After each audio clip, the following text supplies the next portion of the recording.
All right, we are back. I'm going to see if this fixes our issue.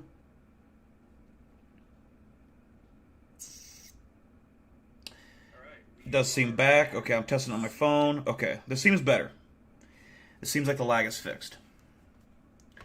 That lag was driving me crazy, man. Like, I'd say something, it would literally take like almost a minute for someone to like respond. Because the delay was just so stupid. Welcome back, Spencer B. The legend is back, baby. Welcome. Welcome, indeed. We're going to let people repopulate, and then we'll go ahead and get started. We'll see if the lag is better, which I think it is.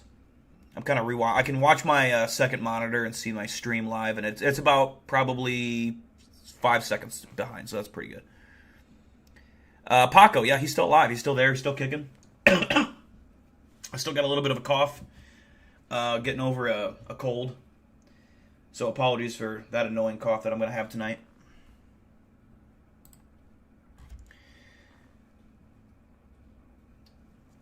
I'll wait for Lila to get back in here. Belgium Warrior, a couple others. Let's see. I'm kind of keeping an eye on my local radar right now. We do have storms moving in, so hopefully that does not knock out power. It'd be my luck that it would, but I'll see if I can show you guys here.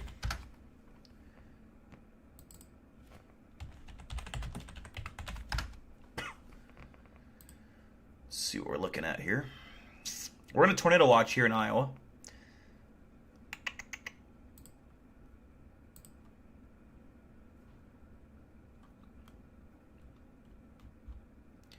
If I can find, there we go, interactive radar.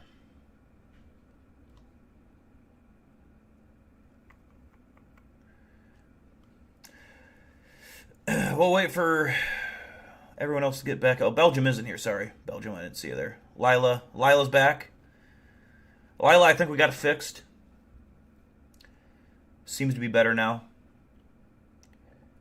Trying to pull up radar here, see what we're looking at.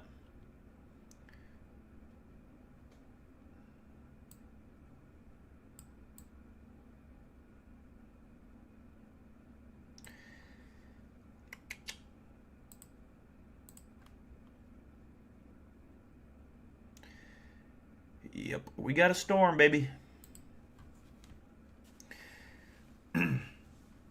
Couple more minutes and then we'll go ahead and start these videos. The last two Nukes Top 5 videos were pretty good, I'm not going to lie. I do like Nukes. Lila, you'll have to, or I think, Lila, I think you were the one that put that channel in. We'll have to check out that other channel tonight, too. Must be crazy having tornadoes. We don't get those in Europe. Dude, yeah. Tornadoes are awesome. I mean, not awesome in the sense that they kill people and destroy homes, but they're like, it's like an adrenaline rush. I don't know how else to describe it. They're just, you know, because usually a tornado drops down in a field and it's harmless. Man, when there's like a tornado watch and then a warning and then the clouds are doing some crazy shit and then, you know, you can see a storm coming. It's a wild, like, adrenaline rush, and I love it. I love storms. Storms excite me so much. This is like our first big storm coming into Iowa for the season, so they've been talking about tornadoes. I don't think we're going to get any tornado stuff, but we're like on the edge of the watch right now. But chilling scares. Okay, let me put that in here. And it's the same concept, I assume, as like Nukes Top 5.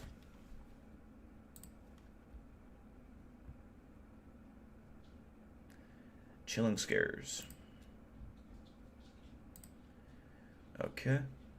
Got that loaded up. YouTubers that became murderers. Okay. Some say that. I got nukes loaded up, ready to go.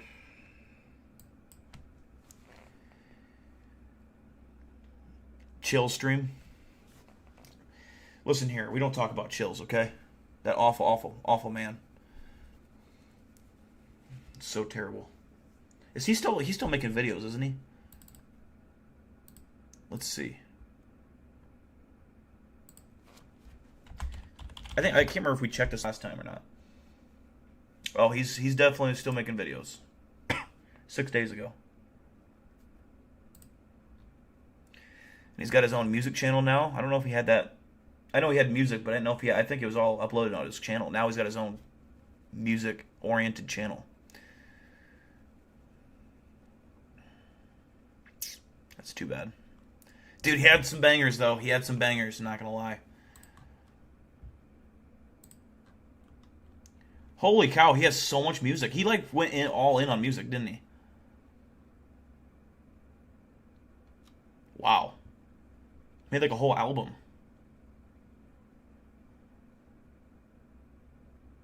Slapped Ham, yeah, I'm not a big fan of Slapped Ham. Slapped Ham and Chills were, and I thought there was another one. I can't remember, but yeah, those two, I don't think I'll ever, unless we're watching it to make fun of them, I won't watch them seriously again. They just throw in the dumbest shit ever. I mean, I'm not a big fan of like the videos where it's we're trying to watch something scary and it's like a fucking cabinet opening or something. That's just lame. But I think we're ready to get started. We got some people in here. Hopefully, eventually, we'll get these numbers. If I consistently stream, we'll get these numbers back up to like 30 in a stream, at least. And then, yeah, people got to get used to the fact that I'm streaming now, and people got to realize that I'm streaming again. Some people, I'm sure, don't even know that I'm streaming again. So, we'll get there, but we'll go ahead and start. I'm gonna make sure that my music is right. Let's see. AI spooky vids. Oh yeah, I'm sure that's gonna happen big time. But I think it's still pretty easy to. I struggle sometimes differentiating AI from real stuff in very specific scenarios. Now, I mean, there's obviously a very obvious gap between AI still and reality. You know, but there are some stuff that's, you know, it's hard to tell. That's right. When I left, AI wasn't really a thing at all. It was a thing, but, you know, it wasn't used like it is now. And that's when I made my return video, I had so much fun doing that. If I would have had AI when I made the Cryptid Wars movie, the things I could have done would be so awesome. That movie would look completely different. The action scenes would be all AI. You know, I think AI overall is bad, but it does do some cool shit. What's up, EJ? Long time no see. How's it going? All right. Are you guys ready to get going on some Nukes Top 5? I think we're ready to get some creepy videos in. I've been blabbing in long enough, I think.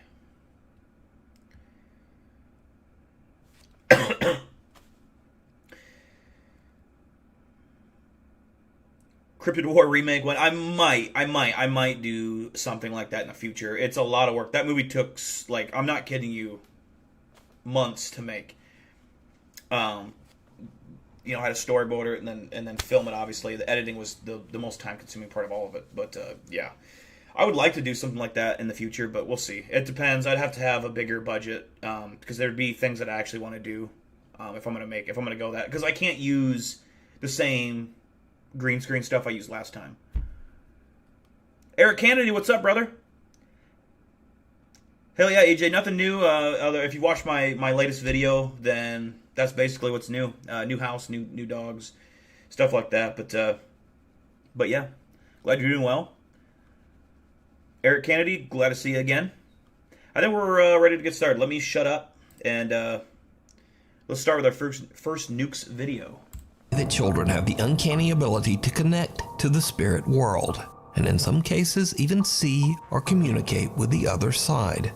In this next video, a father is home alone with his son when the toddler seems to spot something truly bizarre. I want to remind everyone, after every clip, we're going to give the clip a score of 1 to 10, a spook factor clip. So you're going to have to factor in two things. How believable is the clip on a scale of 1 to 10, and how creepy is the clip? So, do I think it's very real versus, and you know, kind of blend that in with how creepy is it, and combine those two factors to get your score. So we'll do that after every clip. Mama. Mama! Your mama isn't there. There's no one there. Mama. Are you seeing ghosts? Yes. In another creepy video posted by Kurt Harris, his family is visiting his grandmother in Chicago when his little cousin Daisy says something that is downright chilling. That's the man come to see me tonight. Who come to see you at night? The man. What man? What man? Up here? Uh-huh. He did. Little Daisy claims that the relative in an older photo on the wall visits her at night. Now, the only problem with that is, well, he did. Up here? Uh-huh. He did. In fact, the man in the photo passed away in 2005, over 14 years before little Daisy was even born. She has never even met the man. Or did she actually meet his ghost? You decide. Up here? Uh-huh. He did. The Crescent Hotel. So I think that is absolutely real. 10 out of 10 for real. But if I factor in how scary it is, or how scary it was a 0 out of 10. I'm gonna give it a 4. I'm gonna give it a 4. I think it's real, but it just wasn't scary, and that to me weighs more. Belgium with the opposite 8. That's fair. Kids do not act. That is true. Kids and animals. Forgot that we rated clips. Yeah, it's I forgot last stream, but yeah, we kind of had a thing there, didn't we? We'll let a few scores come in potentially. Meow with a 9, Creep 3, so probably in the same range. Weather Balloon with a 3. All I gotta say is way more believable than a box screaming radio signals. Yeah, that's true. 4 for David. Welcome, David. All right, so we're all pretty much in agreement there for the most part. Solid video, but it's not creepy. Built over 138 years ago, the Crescent Hotel in Eureka Springs, Arkansas has become infamous for its dark history full of death and tragedy, leaving the hotel with the ominous name, quote, the most haunted hotel in America. The hotel was once a treatment center run by a man named Norman Baker. Baker claimed that he had, quote, the miracle cure for cancer. Of course, these claims were completely false, and hundreds of people lost their lives within the walls of this building, hopelessly waiting on a cure that would just never come. Some of the patients' remains were said to be scattered on the property. Now, with a history like that, it's no wonder that today many of the hotel guests claim to have had terrifying paranormal encounters, and some of these experiences were even caught on camera. 4 years ago, Jennifer Chronister was visiting the Crescent Hotel with her mother when she accidentally captured something truly creepy. Girls trip, most haunted hotel in America, and my nightstand on the creepy door is my eyes shut. So early bedtime looking for ghosts. Did you see it? When slowed down, it becomes clear that something moves in front of Jennifer's camera, something that resembles a small child. Even creepier, Fox Nation reporter Abby Hornacek also stayed at the hotel and left with painful scratches on her back. But that's not all. A woman named Angelina and her daughter were staying in room 212 at the Crescent Hotel. It is said that on this side of the building, the spirit of a mysterious lady in white is often seen on the balconies. In fact, it's claimed that sometimes this ghost is actually seen falling from the balconies into the garden below. So, it's 6 in the morning and Angelina is outside her room enjoying her coffee. And then, this happens.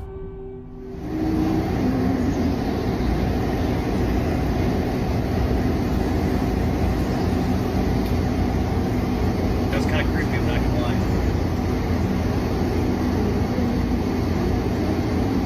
That's kind of creepy.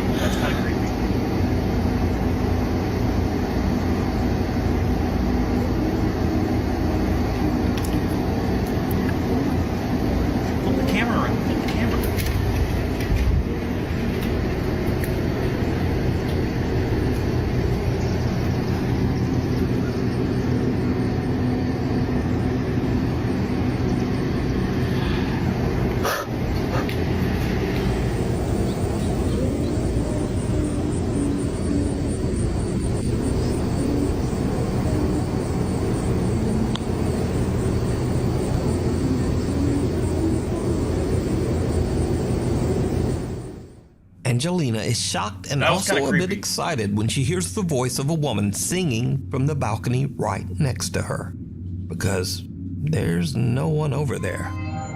Angelina says that she was a bit creeped out by the experience, but she is also grateful to have captured what she believes is the voice of a spirit.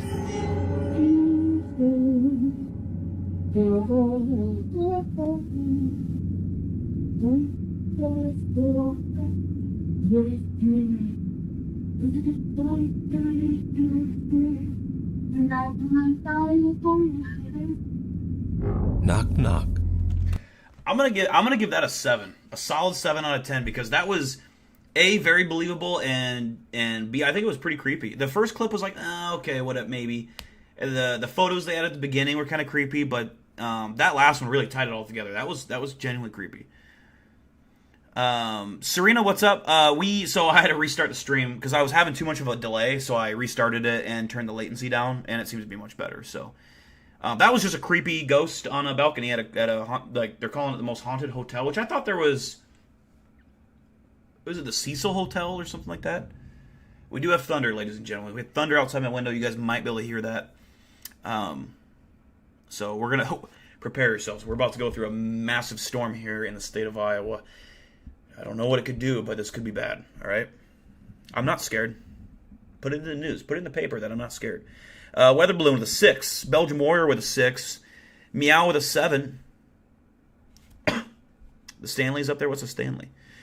5.5 for Spencer. A little eerie, but I wouldn't be worried about it. Yeah, that's fair. It's not like scary as in like my life's in danger scary. But I can see what you're saying. Eric Kennedy with a 7. Lava with a max creep. Dude, I agree. That's pretty. If that happened, it wouldn't be like, you know, I need to get the fuck out of here scared. But that's still creepy.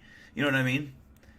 One of the scariest places I've ever been was an old residential school. It was just a pile of rubble, but the energy made you feel small and unsafe. You didn't want to approach that pile of rubble. That's fair, man. That seems. I mean, no one likes a pile of rubble. David with a 5. So we're all kind of in that 5 to 7 range. So, I think we're in agreement. That was solid. That was solid. Late one night, a group of friends decide to film themselves taking a spooky dare at a local school that is said to be haunted. The story goes That's that right, if you Lila. go around to the back of the school and knock on the nurse's office door, someone or something will knock back. Go. Just knock on it. Knock. No, go.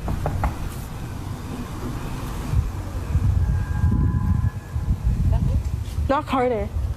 Let them know. Let them. A sudden loud scream sends the I'm gonna pause it here. Just again, if the stream cuts off for any reason, there is a big storm coming. I just looked at the window, massive lightning bolts. I'll be back as soon as I can if that happens. So just so you guys know. girls running in terror. Let them. Now, unfortunately, the original creator of this video has basically disappeared off the internet. So for now, whatever happened next remains a mystery. We need scary videos, so if you've seen one or even filmed one yourself, That was it. contact me at nukestop5@gmail.com. To use the school. I'm gonna give that like a 4. I mean, that wasn't. That was nothing.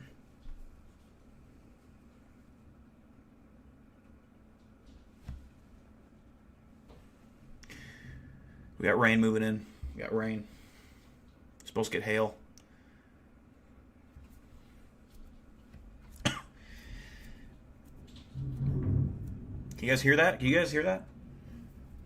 Oh boy, this is exciting. Nothing like streaming to a thunderstorm, man. That's fucking exciting.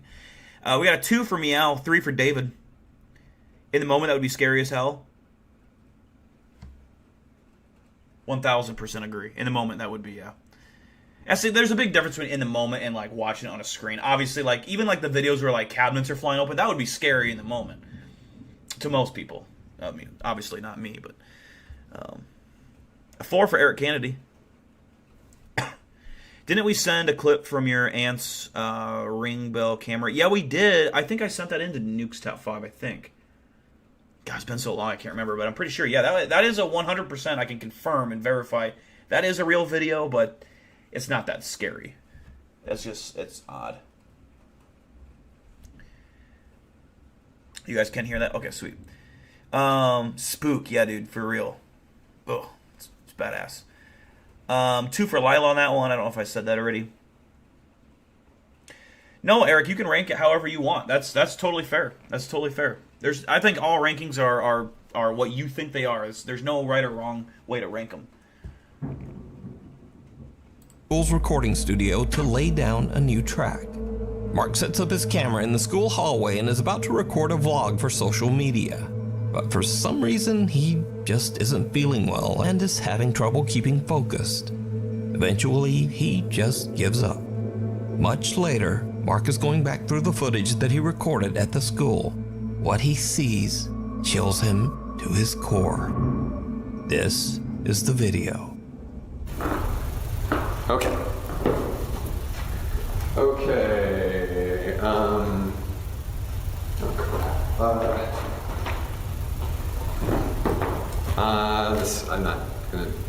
I'm not doing this right. Does anyone ever see a hallway like this and it just makes you want to sprint down it? Like you just get this urge to just, I don't know how to describe it. That kind of hallway makes me want to run down it. Just see how fast I am. I don't know if that's weird or not, but I don't know why that just, especially with things on the wall, because you're like, they're flying by. I don't know, it just makes you look faster. Okay. I can't even see myself. I don't know if this is, okay, never mind. Did you see it? That's fake as hell. The eerie translucent figure of a woman dressed in a long white gown can just barely be seen walking down the staircase. But as the figure suddenly turns the corner, it becomes very visible. But then, it disappears out of sight. Mark is completely unaware of what's happening right behind him, but for some reason he feels confused and unfocused. Now it's worth mentioning that Mark has dedicated his social media and YouTube channel exclusively to his music. This 14-year-old footage is the only video on his channel that has anything to do with the paranormal. I'm going to give that like a 3. I'm not saying it's 100% fake, but I do believe that the chances of that being fake are extremely high. It doesn't seem genuine to me. The way he keeps like moving out of frame and like, I don't know, just it's odd that the actual ghost itself looked fake as shit. But yeah. What's the latest scary thing that has happened to you? Scariest thing recently? I would say someone trying to break in our house. That was definitely the scariest thing. We had 2 incidents. Someone tried to get in, broke into both of my vehicles because my fiance keeps her vehicle in the garage. My truck doesn't fit in the garage. But they broke into both of our cars, which I leave my shit unlocked so they don't bust the windows. Which everyone else they did because I talked to the cops, obviously. We had someone bust in our gate that I showed you in the video, and they bust that and tried to get in the garage as well. They did not succeed, but they did get in our backyard. I actually woke up to the police in my backyard on my camera, like shining the flashlight at our big sliding glass door in our master bedroom. So actually, there's one night I was out drinking in the garage and I was watching football. It was like this last fall, like September or October, and it was there was a kid on a bicycle, like a black kid that came up the driveway, and the other kid that the first time that broke in our backyard, he was on a bike. I don't know if this kid just saw the garage door that was open and he just like walked his bike up the garage and he saw me and then he bolted. I don't know if it was the same guy or not, but that happened as well. That was probably the scariest thing that's happened recently. Otherwise, I'd go back to that creature, that figure or creature, that ghost I saw in my apartment after that person died below me. That was back. That was years ago now, but. Did your aunt catch anything else because it's so long? No, so I don't even think that was my aunt. It was my grandma's. It was someone related to my grandma. I can't remember who it was. My grandma sent me the footage from one of her relatives. I can't remember who that was. But no, nothing else that I know of. 1 for Weather Balloon, 3 for Meow, 0 for Spencer B. Yeah, we all agree on that. Welcome guest. Let me know if this rain in the background's too loud and I need to shut that. I have the window open right now, so just let me know if that's too much background noise, and I'll shut that window. Workers at a mid-sized hotel in Los Angeles, California have noticed strange things happening on the hotel's second floor. These odd incidents usually seem to occur late at night. Alright, so we're getting crazy calls from this room that is unoccupied in the second floor. Okay, keys. I think it's 2. I'll actually, while this video's playing, I'll actually pull up some of that security footage. I think I have it still. Yeah, 226, that's right. Yeah. There's the phone. No one's calling, no one's here. Everything's chilling. A worker at the hotel says they've been getting frequent unexplained phone calls from an empty room on the second floor. He goes to check, but he finds no explanation for the bizarre calls. There's no one staying in that room. But did you hear it? After I carefully analyzed this video, I noticed something odd that neither the uploader or his viewers seemed to catch. Now I've isolated and enhanced the audio to make it easier to hear, but listen closely. Yeah, 226, that's right. Yeah, 226. Yeah, 226. Without knowing, the hotel worker seems to have caught a creepy EVP of a voice whispering, "Why?" as he walks down the second floor hall. But that's not all that the late night hotel staff has captured on video. During a slow night of work at the hotel, a girl named Brooke and her coworker decide to pass the time with a fun little race challenge. They put their phone in the hotel's elevator on the 3rd floor and attempt to race the elevator down to the lobby to pick it up. But then things just get weird.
The elevator hangs on the allegedly haunted 2nd floor as the doors continuously open and close for no reason.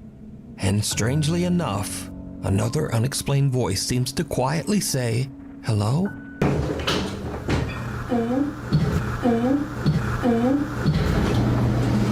Cut to another night at the hotel.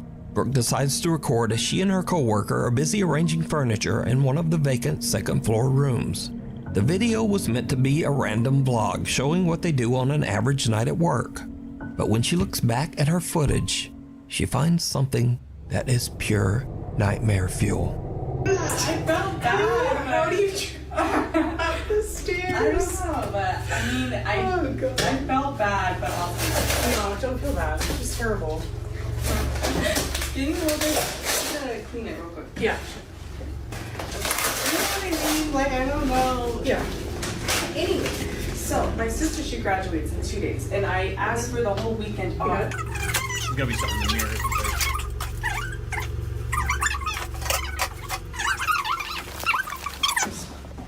What do you want to talk about? Where the mirror should go?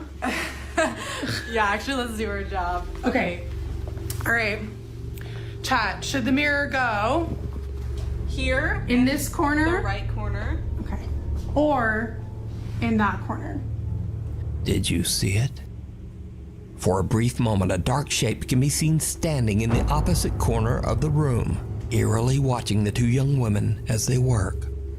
But when they pan the camera back over to the corner where the dark figure was standing, there's nothing there. So, is this LA hotel haunted? Or is it all just a very elaborate hoax? You decide. A cry for help. Late one afternoon, 2 teenage girls are hanging out in the woods. That wind outside is nasty, dude. I found that clip, by the way. I uploaded it to my computer, so I have that as well. We can watch later. But I don't know if you guys can hear that one. Holy shit! It sounds like my window's about to bust out. That clip was I'd say a 5. It was that clip of the guy standing in the background. That was kind of creepy. But the rest of it, it was kind of meh. 5 for Meow, 5 for Lila. Yep. Same. Belgium, was that 7 for this video, I assume? Belgium, I can play that after we're done watching the stream, or the main videos of the stream. I can show that video that my grandma sent me. It's nothing too scary. It's more just like, what the fuck is that? It's a big WTF kind of like, I don't know how to explain it. 4 for David. Oh yeah. This isn't going to be a tornado warning situation, I don't think, Eric. I got my alerts on, but we're still on a tornado watch. But yeah, there's wind. The wind's coming right up by that window, so water was starting to blow in. So I had to shut that window. Even if there's a tornado, I'm not stopping. I'll stream right through it. I'm not moving. I don't move for a tornado. No worries. I appreciate you, Eric. Near their home. They're taking pictures of a red rose in the forest for an art project for school. They begin to hear something very strange coming from the woods nearby. They start to get a little freaked out, and one of the girls takes out her phone and captures this disturbing video. What if I screamed to scare the demons? They would mimic your scream. Oh.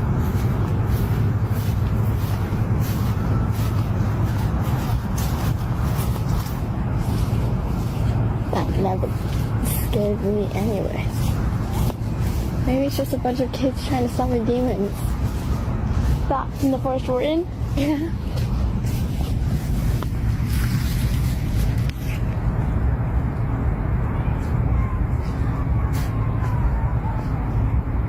She's just like gripping that rose. Sounds like fun.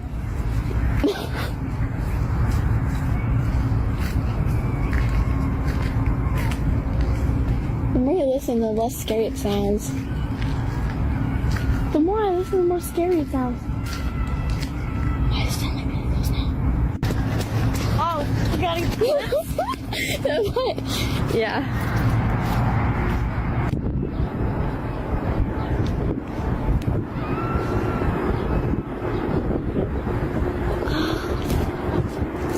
I think I know what it is. I think it's a hyena.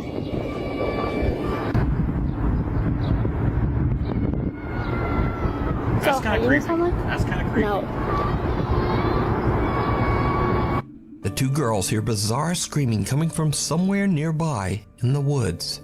But the 2 teenagers, apparently fearing demons and hyenas, are pretty freaked out and decide to just hurry home. One of the girls tells her mother what happened, and her mom makes the very wise decision to immediately call the police. The local authorities arrive and search the area. And in a tragic turn of events, they find a woman in the woods desperately screaming for help. The woman's husband had suddenly lost consciousness and quickly passed away out in the middle of the forest. The woman cried and cried for help, but it was hours before anyone came. Bro. Now, unfortunately, nothing could be done for the man, even if the call had been made earlier. But this very sad story is a good reminder that scary sounds aren't always something scary. Calling the authorities just might save a life. Secret shop. See, that's funny, because I was about ready to say, like, if I was in the situation, I would 1000% go towards that noise. Not saying that's not creepy. And I wasn't even thinking that someone had died. I was just thinking it was like someone lost or something like that. or it was I would my brain in that situation would think, I wouldn't think, oh, it's a mimic or it's a skinwalker. My brain would be like someone's in danger or needs help, quite literally, because they're asking for it. That's where my brain would go, and I was gonna say I would go towards that for sure. But I can also understand people being scared of that 1,000%. The creepy part about that is if you started moving backwards, like you started going back the way you came, and it like followed you, that noise, that would be kind of creepy. That would be kind of creepy, but yeah, that would be a weird situation to be in. It depends who you're with too. Like if I was with my dogs and my girlfriend, I don't know that I would go closer because it's a little more sketchy. But if I'm by myself or with a buddy, oh, 1,000%, 1,000%. Again, it wouldn't have mattered in that scenario, but still. Mason Bradford, what's up, man? I am back. That's right. Here's a lady crying for help. Let's make jokes. 10 for... Did I rate this? I don't think I did. I'm going to say, honestly, just probably because it has a real story connected to it, I'm going to say it's an 8. I'm almost ready to say 9, but I'm going to stay with 8 for now because the real story attached to the end, that makes it so much more real and creepy. So I like that one. 10 for Lava.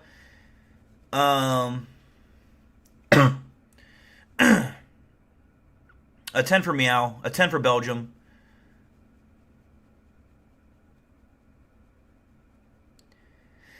Yeah, I mean, the only time I would be more skeptic is if it was like a scream and there was no English.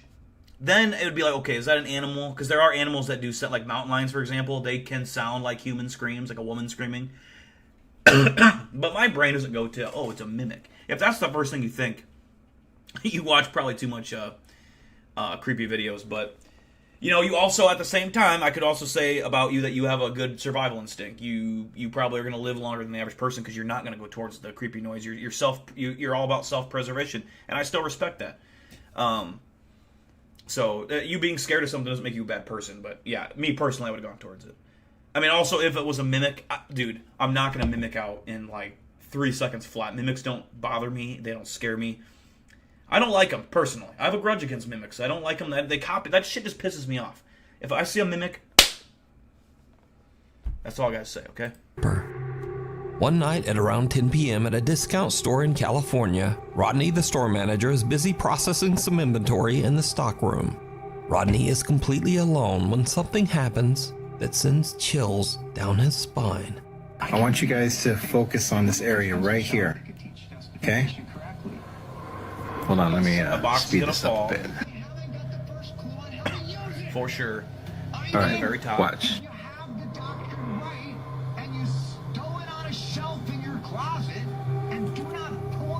Look. Boom, you see that? Suddenly, for no reason, a box falls from the high shelf in the storeroom with a loud bang, freaking Rodney out. But as he reviews the store security camera footage to show what happened, he suddenly hears a strange sound coming from somewhere inside the store.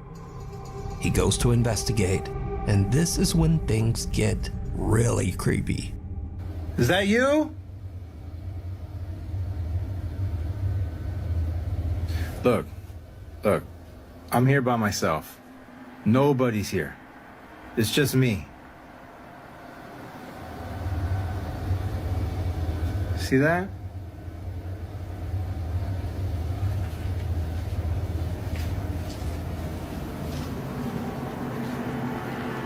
Come out.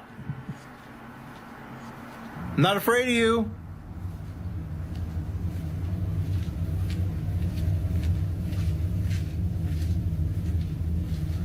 Is that you? That threw down the box earlier?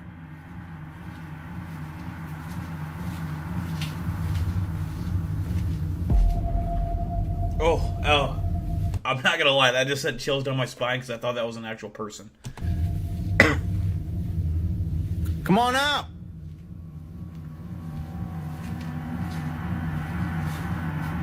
You don't scare me.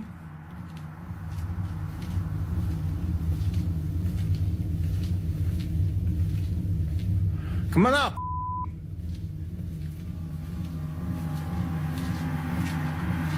trying to mess with me.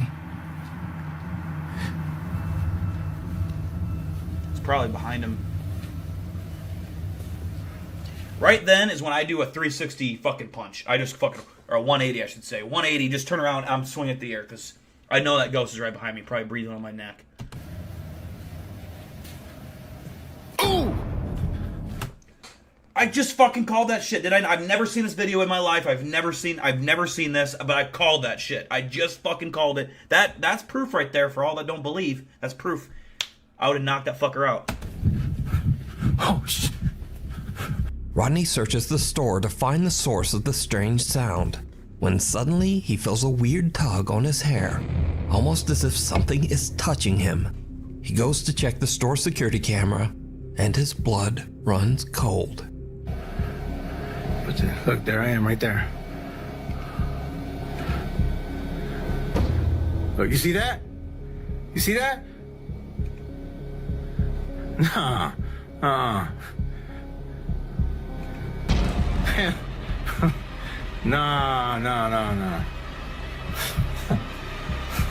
It looks like something pulled Rodney's hair. Now, Rodney posted his video to show what happened to him, but has chosen to keep his identity and the location of the store a secret. I didn't want to be labeled this store as the haunted store. So I value my store. Does it not kind of look like a Target? It looks like a Target to me. Crazy things happened and took some video, and that's about it. So, is this a real paranormal encounter or not? As always, I leave that up to you to decide. Emergency. I'm gonna give that one a 5. It was all right. It wasn't bad. Wasn't great. If you'd listened to my advice, if I would have been there, man, if only he wouldn't got his hair pulled. What's up, Reaper? How's it going, man? Long time no see.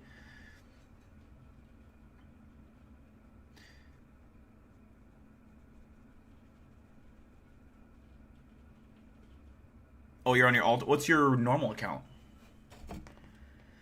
Let's see. We got 3 for Weather Balloon, 4 for Belgium, 2 for Meowth, 3 for Lila. Spencer doesn't really look like security camera video to me. That's fair. What's the deal? I'm drinking pineapple. 4 for David. Serena got her hair pulled in the Queen Mary. Oh, did you guys go to the Queen Mary? No shit. She actually got her hair pulled? Man. That would be creepy. If that actually happened to you, that would be creepy. How scared was she on like a scale of 1 to 10? I'm assuming she's just fucking... Were you guys both freaked out? Gold Reaper? Yeah, I remember Gold Reaper. Welcome back, man. Missed you. Man, I would love to go to a place like that. I really still want to go to... Someday I want to go to Villisca Axe Murder House. Someday I'm going to do that. I have a guy that's willing to do it with me. It's just a matter of getting funding to go, because it costs a fucking shit ton of money. But I think it's like $1,000 to stay the night or something. It might even be more than that. Maybe like 14. Again, I'm going off of pricing like 3 years ago when we last were talking about it. But she was like, watch out, because she thought I was behind her on one side, but I was not on that side of her. Oh, wow. So you were like right next to her when it got pulled. That ghost is challenging you, Lava. Stand your ground. You know, you can't allow that. That would be creepy though, dude. That would be creepy. Pulling your hair is just like such a, like, I don't know. That's such like a... It's like such a bitch move from the ghost. Like, at least like pinch me or push me or something. Like pulling my hair, that would piss me off. That would actually make me mad.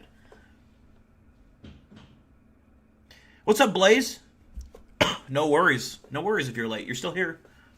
Even if you miss a stream and you comment on it, I still appreciate that. It was during a scary maze walk through that. So was the whole experience pretty creepy then, I assume? Like, did anything else happen, or... That's pretty creepy, man. In this next creepy video, 3 medical students are working the night shift, and it's a bit of a slow night on the job. So, to pass the time, they decide to set out to explore an abandoned and allegedly haunted section of the hospital, the old out-of-service hospital emergency room. You guys, haunted ER? What about it? We're gonna go. No. Haunted ER, haunted ER. Throughout the hospital's many years in operations, countless patients died in this section of the hospital, the most recent tragic death being that of a young child. It is said that the ghosts of patients who passed away still haunt the old ER. So, the 3 med students make it down to the abandoned old emergency room. And yes, things are about to take a terrifying turn. I'm really good too. Oh my god, my head is huge. Chloe, so I can't even... Camera. Huh? It's just close to the camera. Yeah, you're right. We got a chance for the haunted ER. Oh god. Feels like... I'm not excited about this. I didn't even get to finish eating my sandwich. It feels like we're getting on a... You nervous? Why are you nervous? Because it's haunted. Are you nervous? Yes. Is there anybody in there?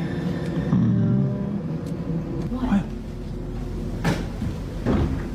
Chloe just moved herself. What? Oh, it's a doll. Yeah, it's just a little doll. They want us training. Oh, it's a train doll. Put it here. It's still weird though. It's weird. Nah, look at her. That's weird. What kind of train doll is that? What the fuck?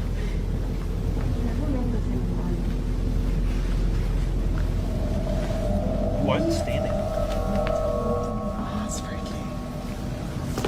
Let's go. Oh. What? Why are you looking? Oh, the lights are on. That's weird. Go in. Go in. Go in. Go in. Go in. Go in. Figure out why the lights are on.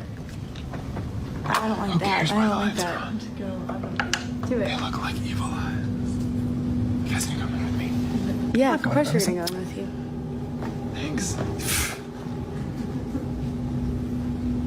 Shit all over the Feels ground. weird. Was that you? Yeah. This room feels weird. I don't like this. Ooh.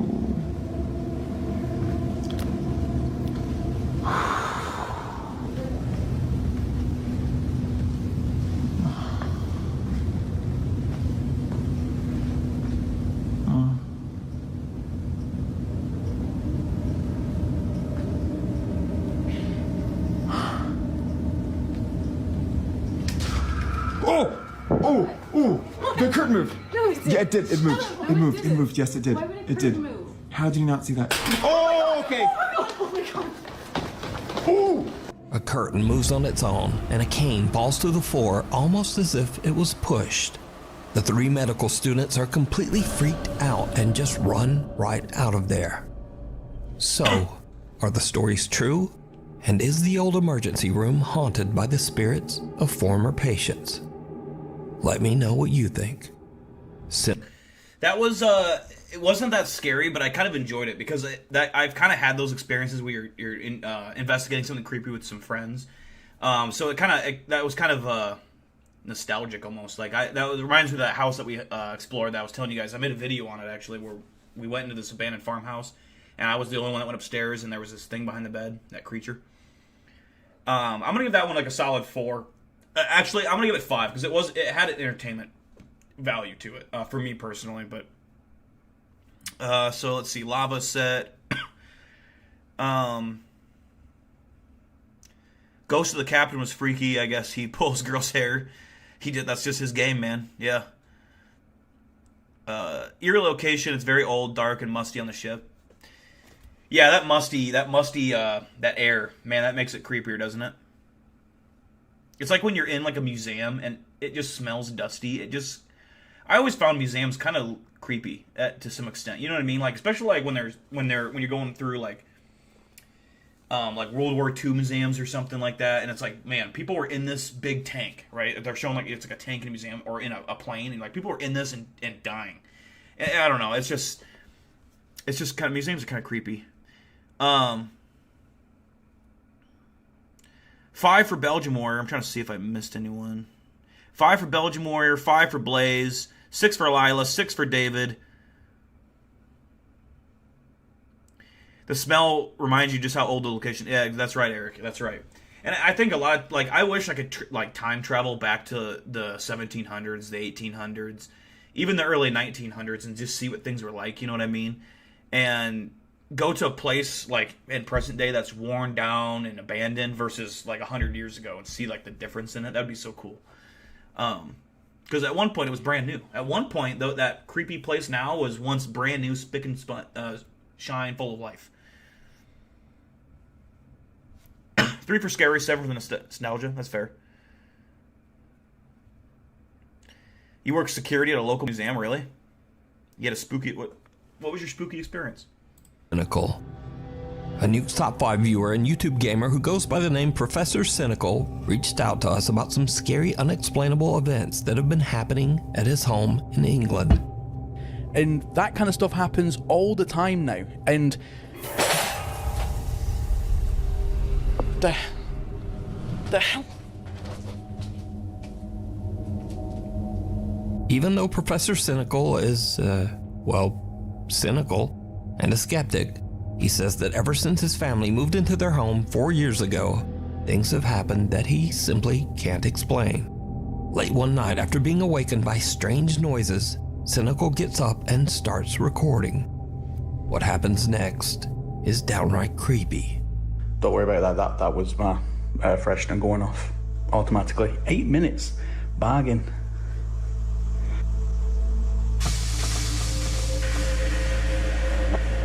Nah, mate. Nah.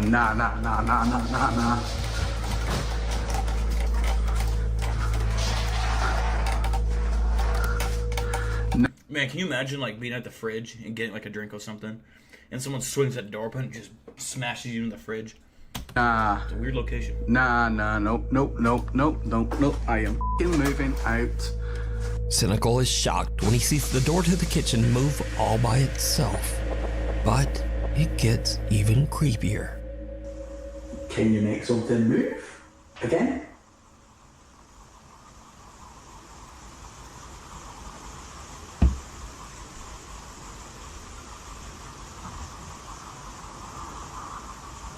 Can you make anything move?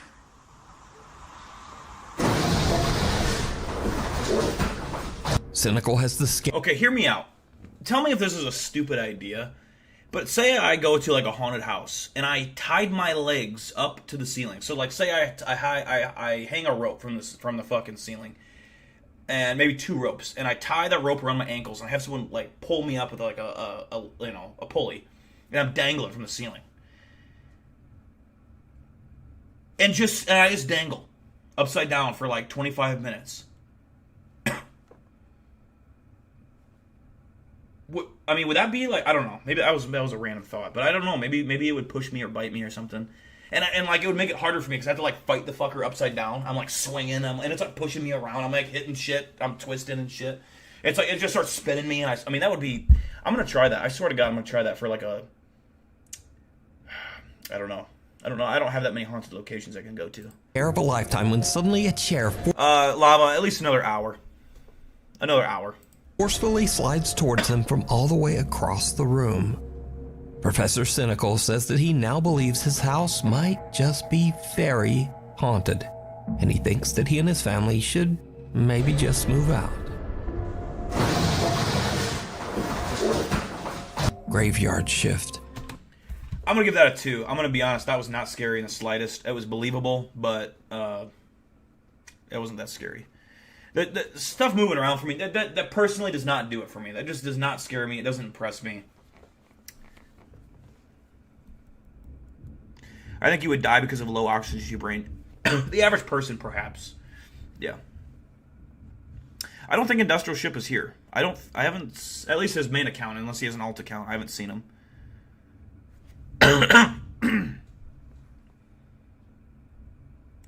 Let's see, Eric, you were, oh, did you tell your story above? Let me see. Let me scroll up here. I might have missed it. You worked at a security for your local museum. You had a rentable event space, so we were hosting a homecoming dance around Halloween. It was the end of the night, and I was herding kids out when I saw a tail of a black dress go into our doll. Into the doll? That is creepy. Oh, doll room, sorry. Which is on the way to the exit. I think it's some kid stopping on the way out, so I walk into the room. I have clear line of sight of the room the whole time, and when I get there, the room is empty. I heel turn and leave. Yeah, that would be creepy. There's no doubt. You've always wanted to make a series where you go to haunted locations and do taboos, like things you shouldn't do to ghosts or spirits, whistle, curse at them, taunt them, blah, blah, blah. No, that's fair. That's fair. Just see if you can provoke a reaction.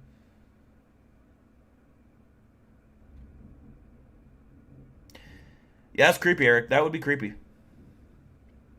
Did I rate this? I think I said 2 or 3 or 2. I think meow with 2.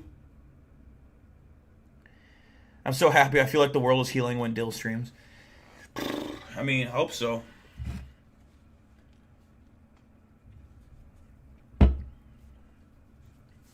Big Dill's cryptid hunting trip.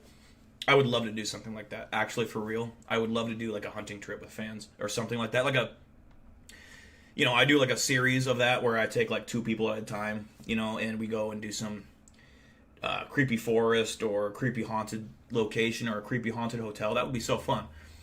A lot of money, a lot of traveling. But, maybe someday. Never know. Japri is working a late-night shift on ambulance duty as an emergency medical technician. As he's driving the ambulance back to base, something happens that he simply can't explain. Something absolutely terrifying. Alright, so I'm not sure how to talk about this, but well, first off, I've been an EMT just for a little bit, and like I ain't never experienced nothing like this. So I have seen this video somewhere and I don't know where, but it's not Nukes. If you guys have not seen this video, buckle in. This is a fucking good. I'm pretty sure I've seen this video. This is a really, really good video. I have. I've 100% seen So this. as we driving 10 back out of 10. to base, I swear I seen a face in the rearview mirror. Like, Send somebody as soon as you can. I need to turn this engine off though, cause like we're gonna be stranded out here. Yeah. As soon as possible. Oh, shit. Hey, thank you.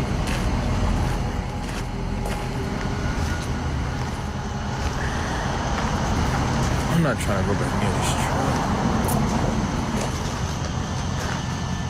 Yeah, this was creepy. I can't even remember it. I remember seeing this clip. I don't remember much about it, but I remember it being creepy.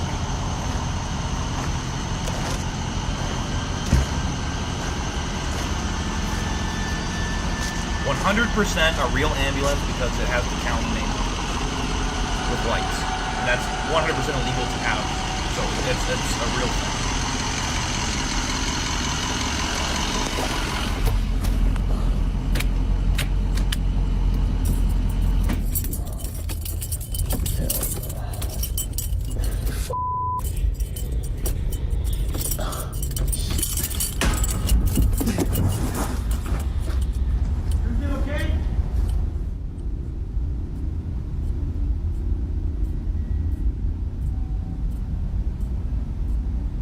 Just wait for it.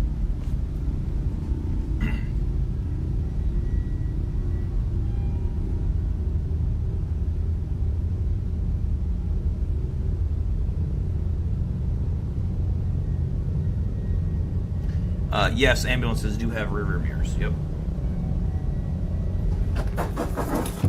No, he on it.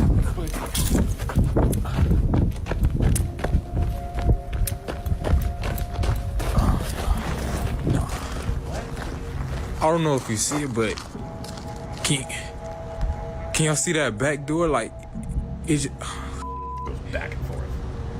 like it just flew open. Like can y'all?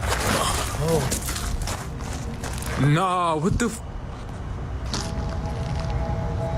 You can hear the real fear in his voice. Nah, hell no. That, nah. As Japri is reaching in to turn off the engine, just off camera, the back door of the ambulance flies open on its own.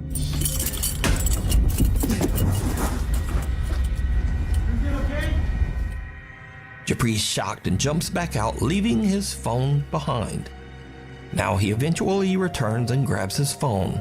But then Japri and his EMT partner see a strange, unexplained shadow darting back and forth inside the ambulance. Japri says he was so shaken up by this encounter that he called his employer to come pick up the ambulance. He says he just took an Uber home. I swear that clip creeps me out every time. Something about how fast it moves, that seems so legit to me. I don't know how to describe it. That just doesn't look fake to me. And the fear in his voice, and knowing it's a real ambulance. At first when I watched it, I'm like, man, they're kind of sketchy. Like, why would they be there?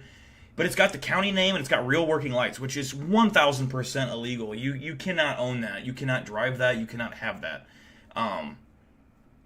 You know, the only thing it could be is like a movie prop ambulance. That's the only thing it could be. Either way, I'm gonna go on a limb and say it's real, because how do they get access to a movie? You can't just go get a movie prop ambulance unless it was promotion for a movie. That's the only thing I'm not sure about. If there was a movie that came out and that was promotion, secret, you know how movies do that. Otherwise, I think it's a real clip. I think it's legit. I'm gonna give that a 9 out of 10. I know I said 10 out of 10, but like I would say 10 out of 10 in terms of creepy, and believability. I would say 9. I've seen creepier, but you know what I mean. I reserve the 10 for like jump out of my chair, holy fuck, my blood runs cold. Creepy. I rarely give out the 10, but I'm gonna give that a 9. 10 for Belgium.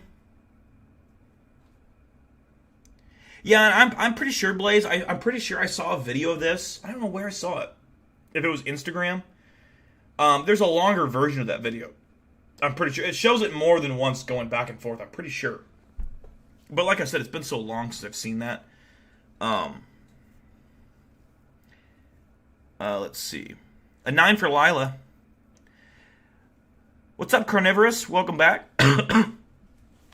Missed ya. 9 or 10 for Blaze. Dude, the names in chat are unlocking ancient memories for real. Yeah, that was like last week when I streamed. It was seeing all the names pop back up. I was like, oh man, I remember all these people. And some people changed their names. So it was kind of relearning people a little bit, but 9 for Meow. Carnivorous gives it an 8. Yeah, it was pretty good. I'm going to load up another one here.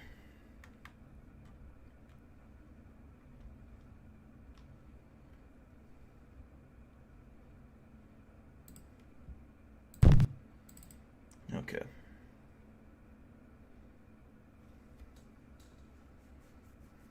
Yeah, Blaze, I remember you. I remember you. Were you the one that you're the one that fucking gave me kombucha? Oh, you nasty fucker. That was horrible. That was so... Dude, that last bowl of death was... I'm really terrible at food things. Like, I don't want to say I'm a picky eater. I'm a selective eater, but I'm more like... I'm a germaphobe when it comes to food. Not germaphobe. What's the word? Not germaphobe, I guess. Well, I am a germaphobe, I guess, when it comes to food, specifically food. But, like, when I see a video of food that looks gross, you know, I can tell if I'm not going to like it or not, and I get in my own head about it. So I gag so easily when it comes to eating food. And that last stream, that was horrible. Dude, that was so bad. And my rule is I try to swallow it. I try to take one swallow of whatever the fuck I'm eating, and I get every ingredient into one swallow. And I'll take at least 3 attempts. But man, that was terrible. That was so nasty. The tofu as well. Like, tofu doesn't taste bad, it's just the texture. I'm a big texture guy. I tried calamari once. And it didn't taste bad, it was just the texture of eating rubber. when I was in Fort Lauderdale, and I heaved it back up onto my plate. It was disgusting. That's fucking gross. Yeah, that's just I'm a texture guy. You drink kombucha just, ugh, man, what is wrong with you? I mean, I know a lot of people drink, kombucha is a normal thing. I'm not saying it's not, but to me, that's just, like cilantro for me, that's disgusting. That's the grossest thing on the planet. It tastes like dish soap for me, like, you know, because some people taste dish soap, and some people taste whatever the fuck it tastes like. I don't even know what it actually tastes like, because it's like a chemical reaction in your mouth. And for me, it tastes like soap, like a bar of soap in my mouth. It's so gross. And it's super strong. Like, it's not like a nice soap. It's a really, really gross soap. I'm pretty sure I've seen LA Beast. That sounds familiar. He eats... Oh, okay, I've never seen him eat... Ugh. Oh, okay, hold on. Yeah, let me find that Ring camera footage. Good thinking. Let's see here. I gotta pull it up here. I gotta...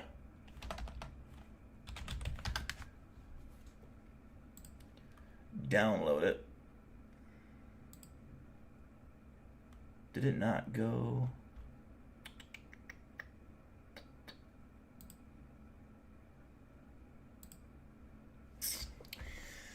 One second here. I don't know that it...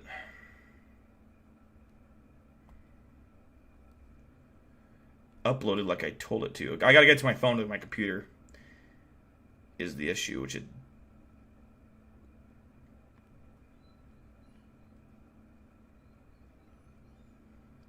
Oh, actually, you know what? Hold on. I got it right here. If I upload this...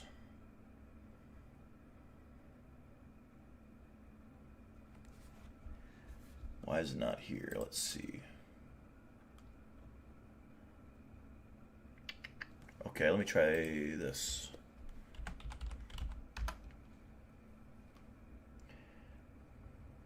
Okay, I got it. Hold on.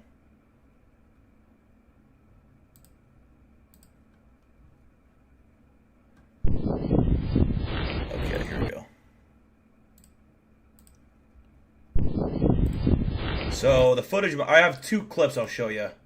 This first one is from my actual front yard when I had two adult males break into my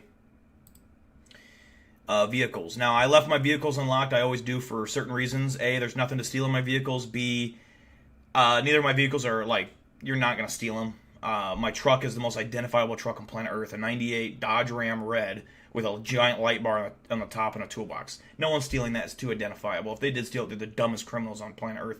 My other car is just a 2014 Ford Fiesta. No one's stealing that. It's not worth anything. So I leave my vehicles unlocked because there's no stealing factor. There's nothing to steal from them. People are just usually breaking the cars to see what's in them. If people leave money or whatever. So this is that. This was at like 2 o'clock in the morning.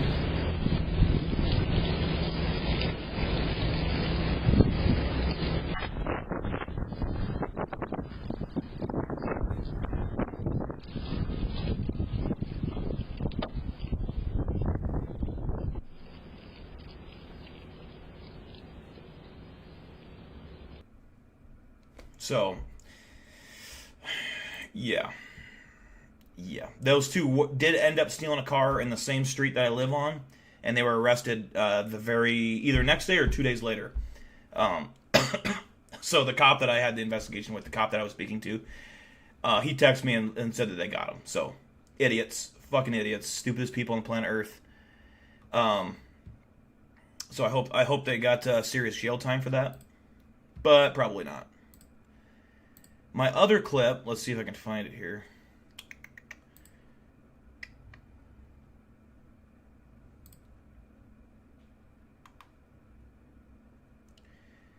Oh, let's see. This was from my grandma's something.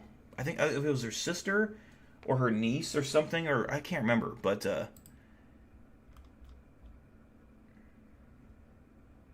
Yeah, here it is. Today I have a quick but interesting video. Okay. So this is from my channel. Worse. I gotta get to the part where I'm done talking. Okay. So this was her Ring doorbell camera. So obviously there's like this weird thing, couple things moving on the screen. You see on the right side of the screen there's this figure walking. And these like eyes that stay. And remind, this is from a Ring doorbell camera, not her recording through a screen door or something.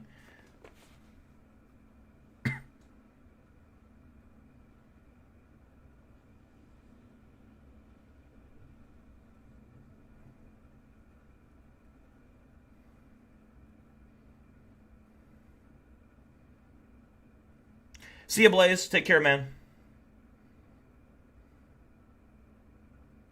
I think that's it. I think I just keep looping it. I'm not sure. But yeah, that was those two videos.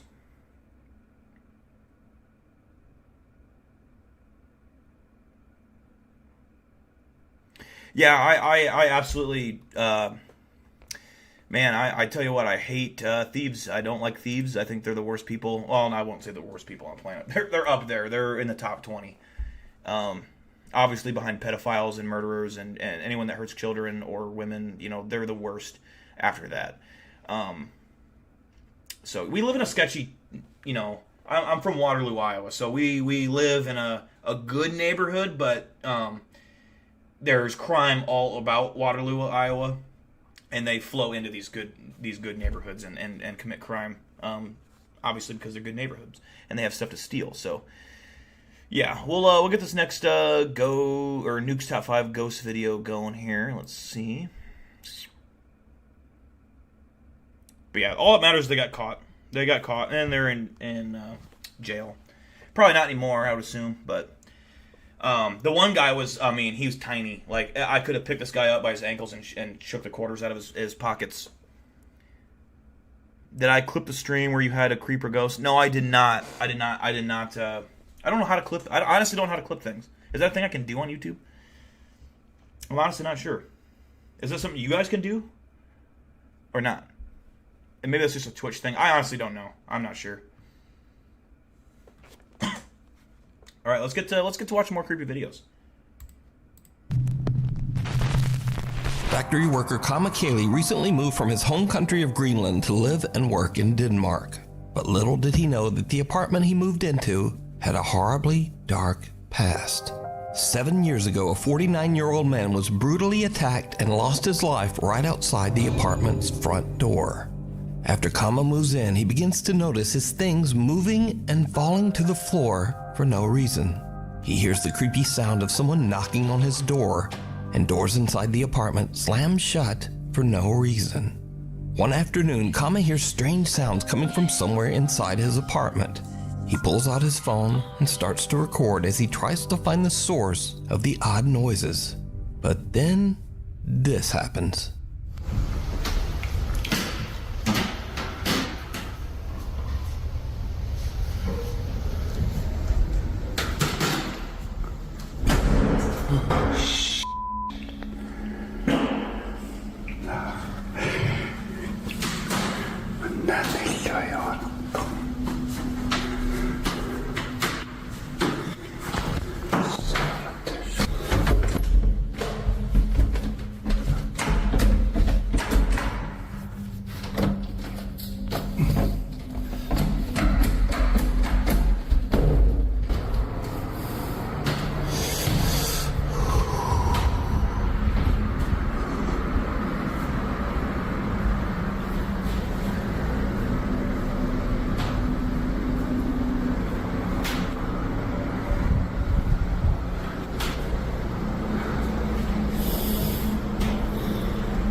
Kama gets a good jump scare as a door slams shut right in front of him.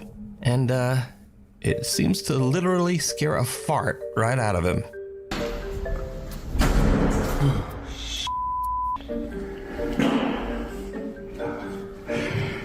But now, this is where the fun ends and things start to get really dark. Because another day, not long after sunset, the eerie activity in the apartment starts up once again. Now, Kama is a bit scared, but once again, he takes out his phone to try to record proof of the creepy activity in his apartment. What happens next is truly creepy. Bro just reacts to everything with his mouth wide open.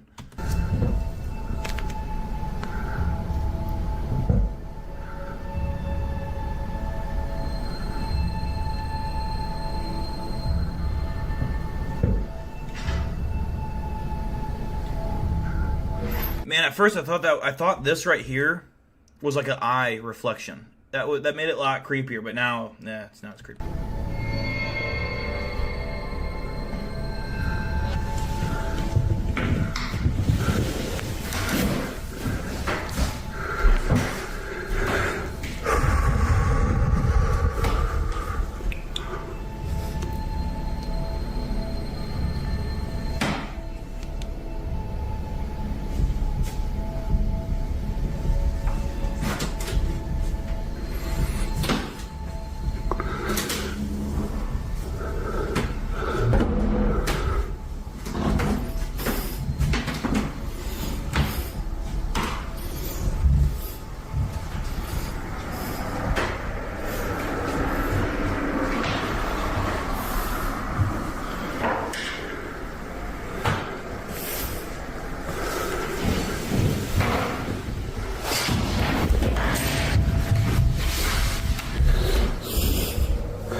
Cupboard door opens by itself and Kama's helmet slides across the floor. Later that night, Kama decides to live stream from his apartment. He says that he's having trouble sleeping because he keeps hearing things moving and falling to the floor over in the next room. What happens next, live on camera, is downright chilling.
We always talk about this on the channel, flight or flight.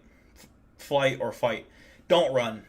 Never run. Stand your ground. Square your shoulders. Set your feet, right? That's how I've always told you guys that. Set your shoulders. Set your feet. Stand your ground. Never run. Running is what enacts a predatory chase instinct for predators, humans, and probably demons. Don't run. It's the worst thing you could do.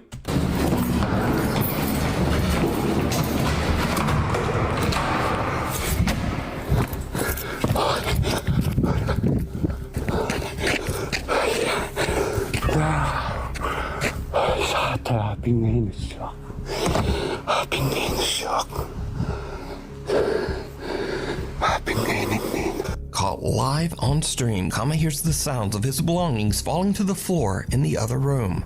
But when he goes to investigate, the drawers of a small cupboard slide open on their own. Kama's had enough and runs down the stairs and out of the building. But when he looks up at his apartment window, he is shocked to see someone or something standing inside his apartment, seemingly looking right down at him. So with everything that has happened, could Kama's apartment actually be haunted by the restless ghost of the man whose life was taken there? Let me know what you think. Just a quick side note, but Greenlandic is only spoken by around 57,000 people in the entire world. So a huge thank you to Nuke's Top 5 viewer Wilhelm for translating. Nuke's Top 5 viewer.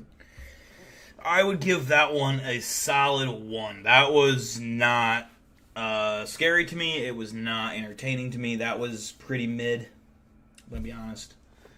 That just wasn't it for me. I'm not a big fan of the door sliding open like that. And then like I get people being scared of that. I get like people, you know, if that happened to me in person, yeah, my heart rate would go up, but I promise you on everything I stand on, I would not run. Matter of fact, I wouldn't even move. And I'm not just saying that to play the bit. I really promise you I would not move. I would more so be curious of, the way my brain works is like there's gotta be, first I would rule out the cannots. Like it cannot be this. Is there a mouse? Is there a rat? Is there some kind of animal causing this? Is there a draft? Is there a this or a that? And once I ruled all those things out and I knew, okay, this is definitely paranormal, this is definitely a ghost, this is definitely a demon or something, then I'm just curious. And if as long as it's not throwing fucking knives or some shit, you know, it's not like getting violent, I don't understand the like running aspect to it, because it's like if you were in the woods and you came face to face with a grizzly bear or a mountain lion or I don't even want to say a coyote, because I would absolutely maul a coyote. I would make it go unconscious and dead in less than 10 seconds. But like a full grown wolf, I just would never run. And if anyone runs, you would be dead in that scenario. You would be dead because they would chase you and you would die, especially a bear. You'd be so dead. And that goes for anything that's predatorial, even probably humans. You know, so yeah, that was a terrible video. Meow with a 0, Lila with a 0, Belgium with a 0, and Weather Balloon with a very scientific 0.0. I like that. Videos. Nuke's Top 5 viewer Natalie Hintz is taking a few iPhone Live photos of her sister-in-law and niece at a scenic lookout in Utah, when suddenly she notices something very odd.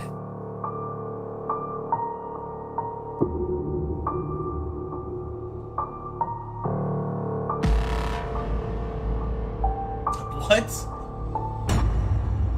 No, that's just weird. When Natalie watches the live photos back, she notices a bicycle riding by at an alarming speed in the background, all on its own. There's no rider, and there's no one chasing the runaway bike. Natalie says she is creeped out by the strange photos. That is weird.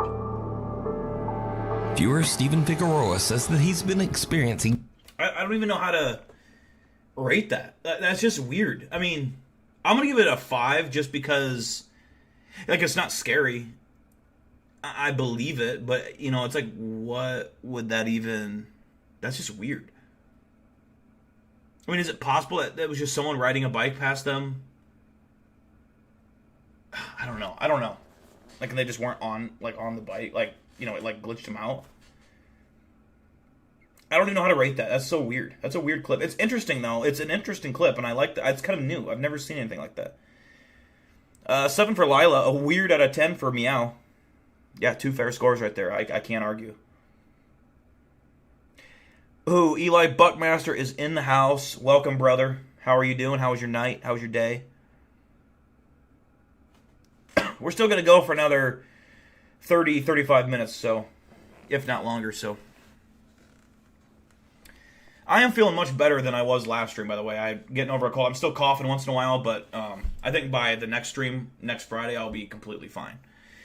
So, if you hear me cough, I just got a little bit of mucus in my chest. I had to restart the stream, Eli, earlier because the delay was so terrible. So for anyone that watches this, or when you see there'll be 2 streams of this up, and that first part, the delay was just so bad, so I had to restart the stream. 1 for Belgium Warrior. Ghost was late for his job. Yeah, no kidding. Paranormal event since he was 3 years old. He says that he has even seen full-bodied shadow apparitions in his home.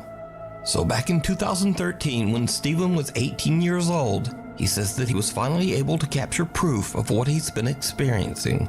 But it's a bit potato because all he had to record back then was his iPod Touch.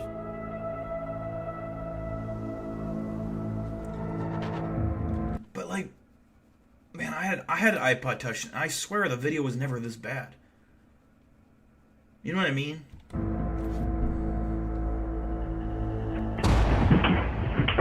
Notice that the trash can first tips slightly forward, then moves back, then crashes over onto the floor. A few bags and suitcases fall over as well for no apparent reason. Cut to 2017, and Steven has now upgraded his video with a new phone.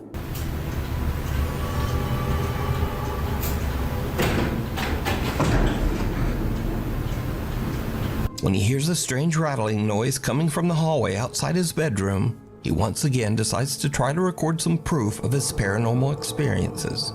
And this is when things start to get really weird.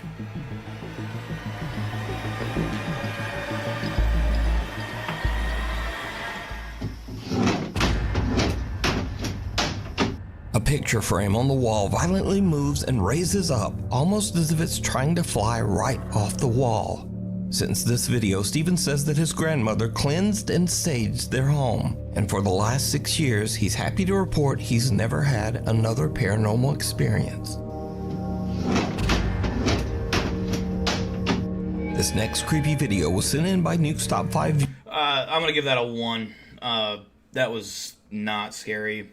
I honestly don't even think it was that believable. It wasn't. I mean, that could be so easily faked. At a 1. Good to hear, Eli. Good to hear.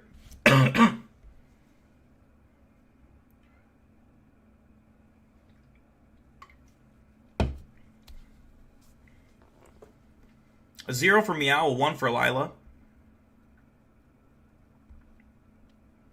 Yeah, that was... Dude, I actually, you could talk me into putting a 0. I don't give out 0s often, I don't give out 10s often, but that is close to a 0. That's really close to a 0 for me. That was bad. That looked like fishing string hooked up to shit. If that's your only evidence, again, I'm not saying it's fake. It could be real. It could be 100% legit, but I don't know. Today, there's so much fake bullshit that even the videos that capture real shit, I'll group it in with the same category as it's not scary, low score, because that's unfortunately the world we live in. Viewer Paulus Helander. In his email, Paulus says that his brother was home all alone one night at their farm in Finland. Out the window, he notices that the light in the barn has mysterious... My boy, John Wilson Lee, brother, I love you. What's up? Long time no see. How you doing, man? ...mysteriously turned on. Paulus says that this strange event has happened many times, but no one in his family can figure out why. Now the farm is in the middle of nowhere, and the man is all alone. But nevertheless, he gathers his courage and goes out to turn off the light. He films the barn as he searches for any explanation as to why the light turned on. What happens next is downright creepy.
Did you see it?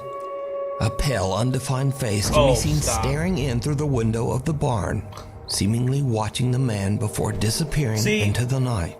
Thankfully, whatever it was seems to have scurried off, and the man returned home unharmed. But what? If I was in this barn and I saw that, that's such an easy move. What do? Do you get scared and run? Stand your ground and film it? Which is solid, that's respectable. The first option, you're a coward, and I have no respect for you. Or the third option, which pretty much is only reserved to me. I'm gonna load up. Actually, hold on.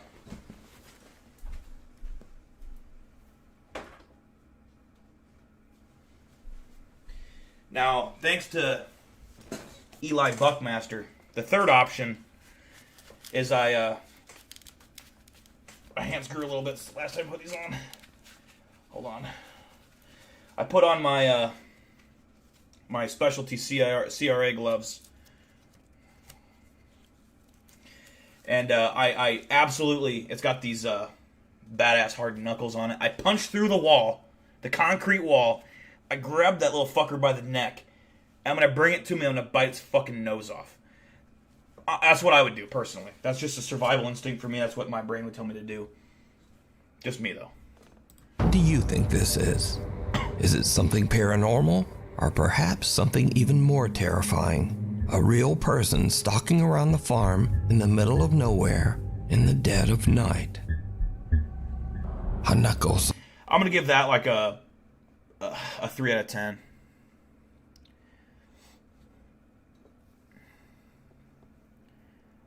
Hell yeah, John Wilson Lee. How's Melina doing? It's been a long time. For those in the chat that don't know, John Wilson Lee and me we're in real life friends. We used to game a lot. Back in the old Ark survival days. And we played Dead by Daylight, which this clip reminded me of like a Dead by Daylight fucking like mission or like a whatever you call it, level or a map. You'd film while running, yeah, dude. I'm standing my ground. I also have this combat stick, which the taser no longer works on it. I need to put new batteries in it. The taser still works, but I need to find where to get these batteries. They're like special batteries. I actually tased myself in the leg when drunk one stream. I don't know if anyone here remembers that. But I did do that, and it didn't hurt that much because I was pretty wasted, but it did make my leg go dead, and I lost my balance.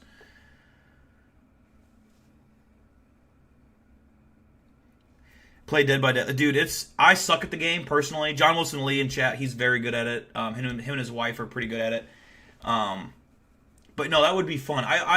There are some games I would love to play like that. You guys remember that Bigfoot game? I don't know what it was called, but it was like where you have to hide in a camper and like set traps, and like the Bigfoot would eventually like get more aggressive as time went on and like stick his arm through the window and like grab people. That would be fun to play. And I do have a new computer now. I've had it for like a couple years now. But it was like, it's no joke. It's like a $2,500, $3,500. I can't remember how much it was, but it's like 3 years old, 2 years old. And it's like a legit computer. It's got all the fucking crazy colors on it and shit. And my old computer would not do video game streams. It just wouldn't. It was choppy and shit. It's just called Bigfoot. Yeah, I legit tased myself. It was like 3-4 years ago now, but I tased myself in the thigh just to see. This is so I believe a police taser is 40,000 volts. This right here is 30,000 volts, so it'll still put a motherfucker down. And I tased myself because I think the chat dared me, and I was pretty drunk, and I did, and it made me fall to the ground, but it didn't hurt that bad. And I didn't stick it on me for like 5 seconds. It was like a tap, and it just made my muscles go. I can't remember, but I just remember I went to a knee. I was pretty wasted, but Bigfoot game would be fun. That would be fun. Yeah, I don't know what stream it was from. I have no idea. If someone finds a clip, let me know. A group of friends at a high school in Japan hear crying coming from the restroom during their lunch break.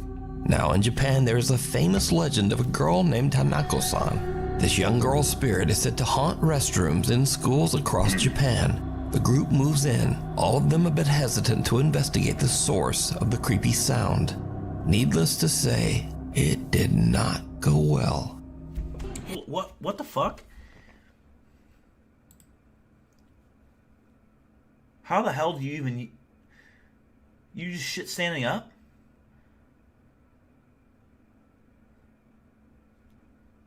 Huh. That's like for trick shots or something? Go well.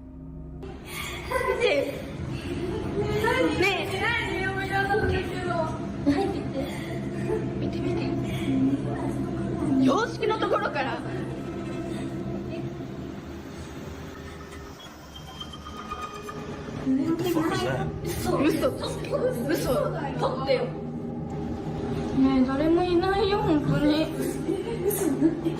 待ってこっち行くからね待ってちょっと待って誰もいないのに声したってことそしたら嘘ね開いてるんだけどねちょっと待って開いてるよ行こうえ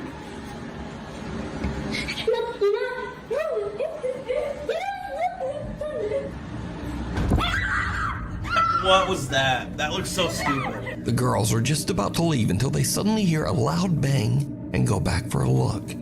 The horrifying, distorted face of a... What was... Hold on. And go back for a look. The horrifying, distorted face of...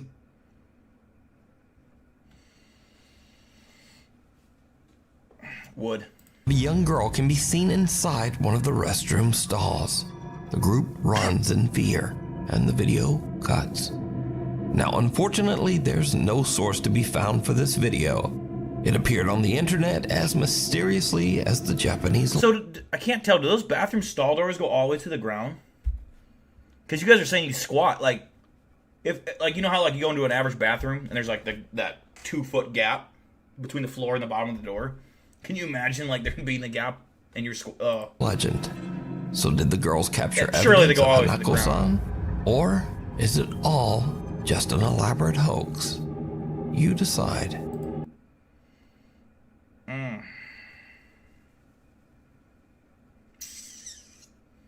Unfortunately, you're getting punched in the face. I don't care how old you are. You're getting punched in the face.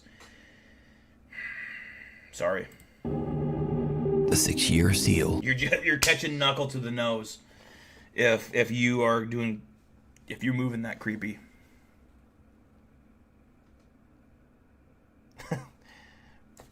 They squat mad low, dude. That's crazy.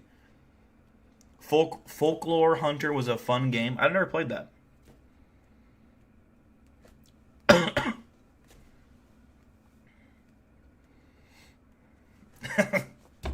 I give that like a 1 or 2. That was not scary in the slightest. I think that's so fucking fake. That's so fake.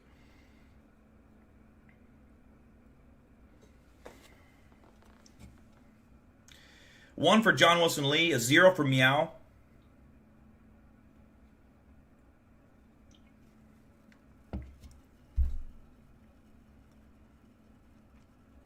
Right, Lila? How do you even do that? Like that would be so painful. I can't. Yeah, I can imagine how many people would like piss in that, like dudes, and like they're wasted and they just step in it and just like lose their footing and just eat shit, literally, probably. Chad Ironballs with a 0. 2 for Belgium Warrior. Yeah, I think we're all in agreement. That was. This video has not been scary in the slightest. That's kind of disappointing. A girl says that she lives in a spooky house that was built in the early 1800s. She says that as long as she can remember, strange, unexplained things have happened around the home, including odd noises and creepy, unexplained footsteps in the middle of the night. Tragically, the girl's mother passed away inside the house under mysterious circumstances. Soon after, the girl's granddad became convinced that there was something evil inside the home. For unknown reasons, her granddad sealed his bedroom shut, hid the key, and left the house, never to return. The old man's room remained locked off for the next 6 years. Then suddenly, one day the key to the room was found just lying in the open on the living room table, with no explanation as to how it got there. One night, the girl and her friends decide to explore the allegedly haunted house, using a spirit box in hopes of getting some kind of answer from the other side. Okay, do you guys think spirit boxes are legit? Like if I were to purchase one, is that like a legit thing you guys think? I could never tell. I mean, I think it would be entertaining to get one just to see. But I don't know if I believe in spirit boxes fully. I don't know. And that's when things take a very unexpected turn. If there's anybody with us, can you tell us your name? We don't usually tell you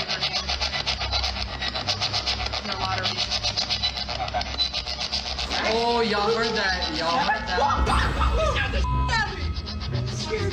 It scared me so bad. The girl's sister is unaware of what's going on and simply steps out of the shower to go to her room. The group thinks it's a ghost and freaks the out.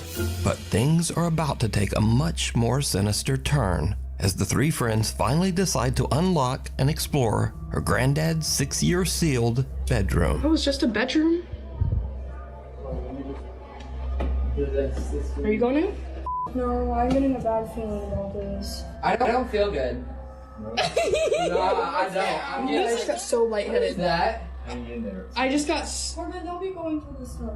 I just got so lightheaded. Oh my god. What was that a picture of? Was that Aunt Frank? Yeah, I know. I got lightheaded as soon as I walked in here. Yeah.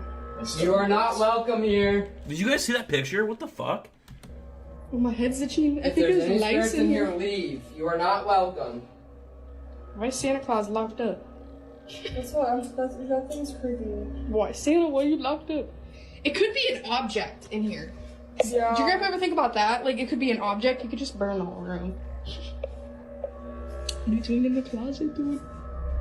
Oh, my back's burning. Is it really? Bitch, my back's Do you have burning. stretch marks in it? Oh my god! No, you're kidding! Stop. No, get out, get out, get out, get out, get out, get out, get out. Marks up your back. Stop. No, you do. Stop, you're giving me anxiety. Oh my god! You're kidding, right? You're No!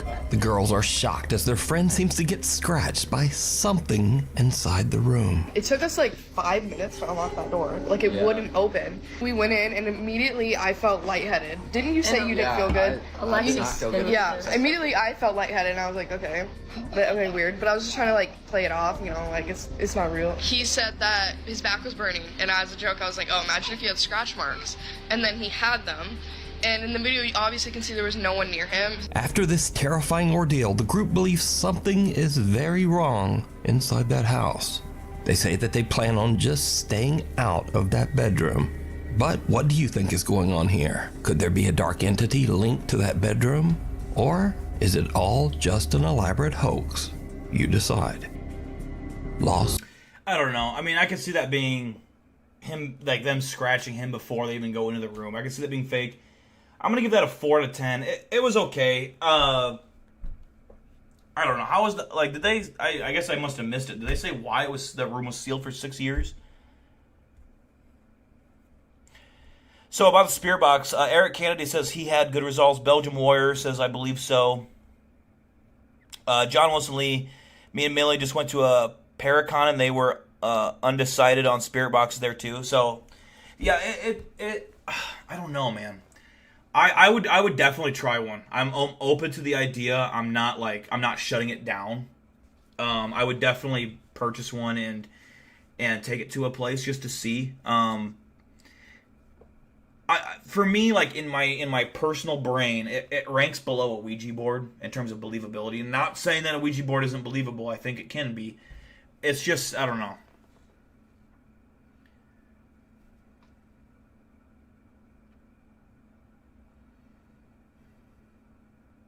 Lila, did you do any long distance running by chance? I have a bad knee on my left side. It's inflamed cartilage, and I can't remember if that was all. I needed like if I would have gone to do college sports, I would have had to have surgery, but I wasn't going to do college sports, so they just gave me a cortisone shot, and that was the end of it. So maybe that's something you need to look into, is a cortisone shot or something, or surgery, if it's that bad. For being 25, I should say. I mean, that's pretty young. 1 for Belgium Warrior, 4 for John Wilson Lee, a 2 for Meow. So yeah, we're all in agreement of that clip. That's the clip we saw last Friday night, which if you haven't seen, I highly encourage you guys to rewatch the stream. Where the guy goes to an abandoned, or not an abandoned cemetery, but a cemetery that's very haunted. It's known for being haunted. He goes there, and then obviously he sets the Ouija board up. The Ouija board gets kicked under the fence that they're sitting by in the front gate of the cemetery. It lights on fire, like it combusts. And that video is genuinely one of the creepiest, certainly the creepiest Ouija board videos I've ever seen, but one of the overall creepiest, like, paranormal videos I've ever seen. soul. In Michoacan, Mexico, a photographer named Paco is waiting in his studio for his friend Eduardo. Paco? Fucking Paco? To arrive to work on a project. Paco suddenly hears his friend Eduardo outside his open window, talking loudly to someone on the street. Paco... Definitely be scared of a cortisone shot. I'm not kidding you. I'm not queasy when it comes to shots, but the cortisone shot is one of the worst shots you can ever get in your life. It goes all the way inside the middle of your knee. It's a very big needle. It's horrible. I passed out when I had mine. When I was in, like, a senior in high school. It was horrible. Just saying. Checks his security camera to see what's going on. And, just watch.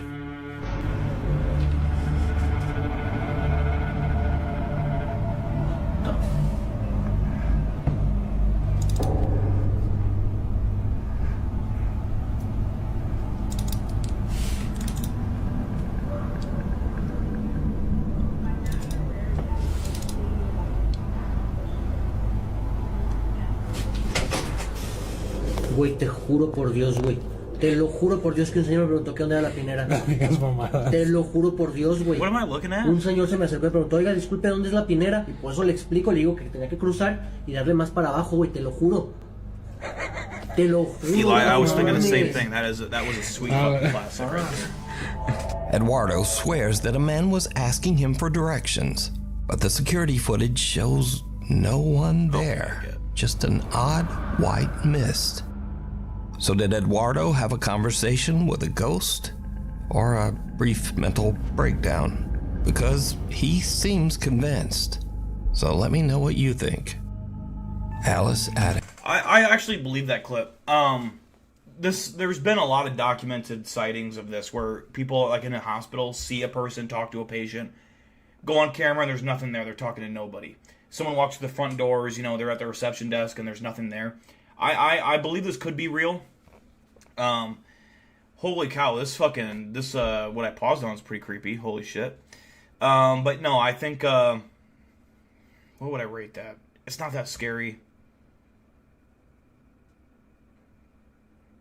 I can't give that above a 3. I'm sorry, I just can't. I think it could be real. It probably is real.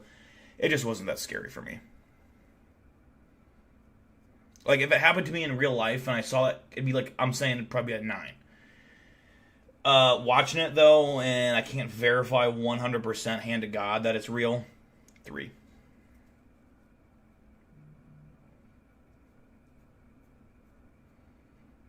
If he's not lying, that would be... Oh, absolutely. You're going 5 because I believe him. That's fair. Meow with a 4.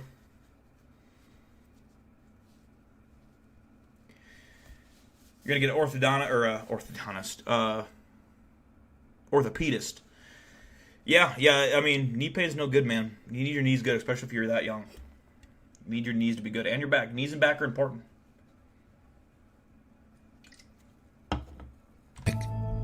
Amateur paranormal... Here's what we're going to do. I'm going to let you guys... I'm going to go to the bathroom quick. I'm going to grab a beer.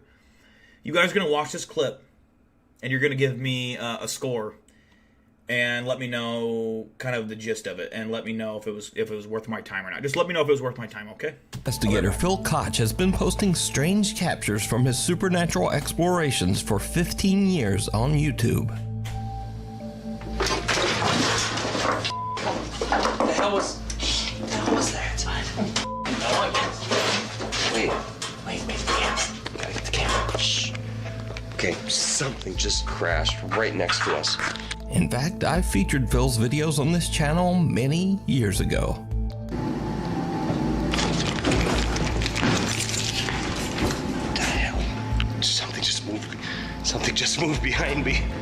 Now, on this particular night, Phil and his teenage son are performing a paranormal investigation in the attic of an allegedly haunted house in West Allis, Wisconsin. And things get weird. On the floor. So. 56?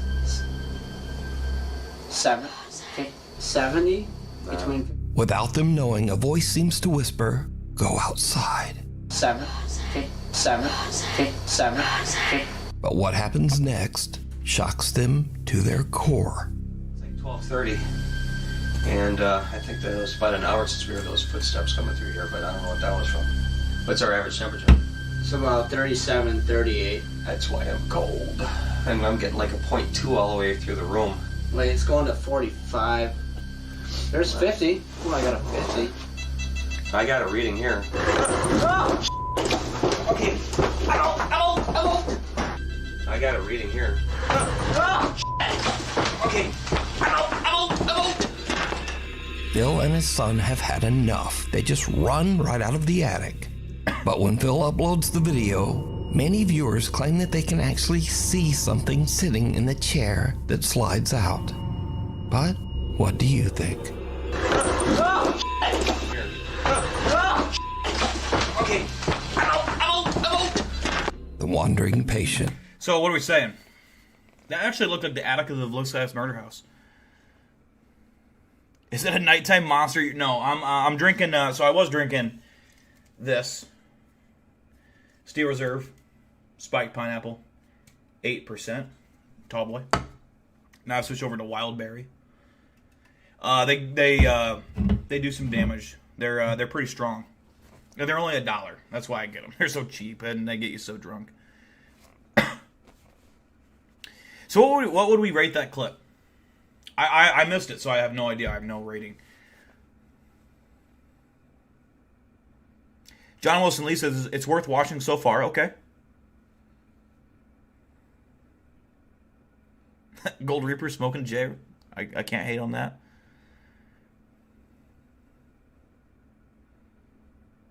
Very skeptical of object movement videos, but that one didn't seem so bad to me. No, I agree with you. I'm also, if that's the only evidence you have to offer me, it's not that I don't believe you, it's just not creepy personally. That's how I usually view those things, but there are exceptions. Eric Kennedy looks good to you. Okay, so we're kind of liking this one then?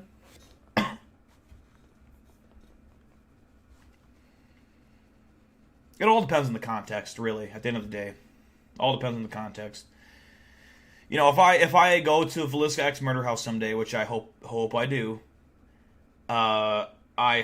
if we don't catch anything, man, I'm gonna be so depressed. I hope we can at least capture something, but it's like one of those things where if I go to the Vliskas murder house, there will be no games. Everything you see on that video will be 100% legit, and maybe we catch nothing. But if say I catch something moving, for me personally, I'll be like, holy shit, that's proof right there. To me, that's proof.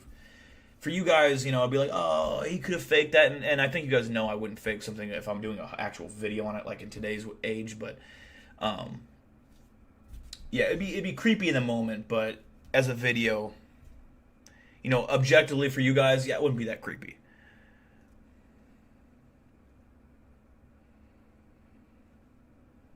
I agree, John. I agree 100%.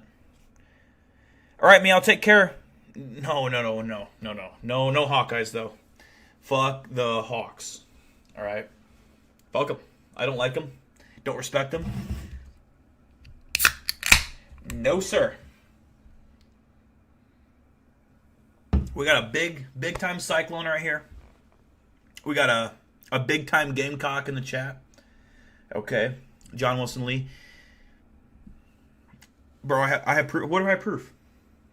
What do you mean? Oh, you mean that at my last rental I lived at, that thing that was behind me? Yeah, that was creepy. That was creepy. Yeah, but I mean, like, is it proof though? Because like I don't know what that was. I can't. I wish I would have seen it with my own eyes. I don't know how to describe it. I don't know. Maybe it was a possessed something of the house. I don't know the history of the house or nothing like that. I have previous experiences where I've seen things with my own eyes that I know are legit, which if you don't know, the creature I saw in that abandoned farmhouse with my own two eyes that was hunkered down behind a bed looked like Gollum from Lord of the Rings. Not how his face looked, but just how his skin was kind of gray and he had like that scraggly hair.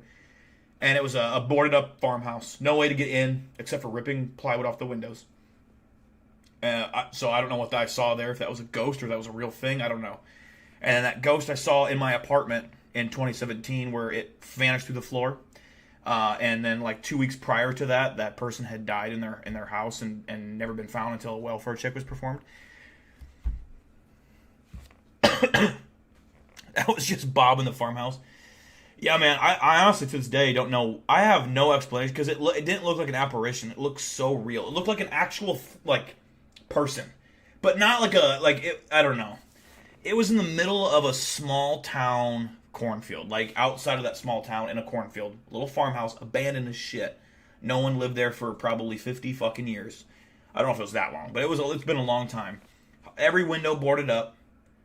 There's no, like, the only way we got in the house is ripping a fucking piece of plywood off the window through, like, tall brush that had grown up over, in front of the windows in the house.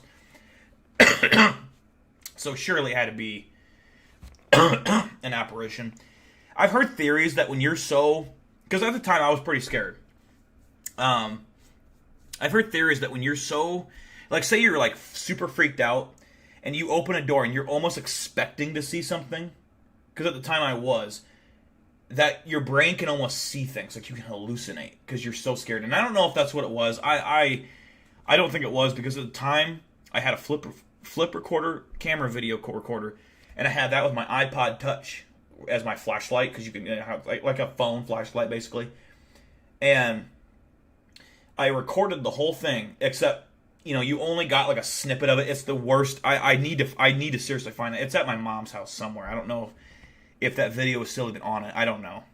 It was long before I did YouTube. I mean, a decade before I even made a YouTube channel.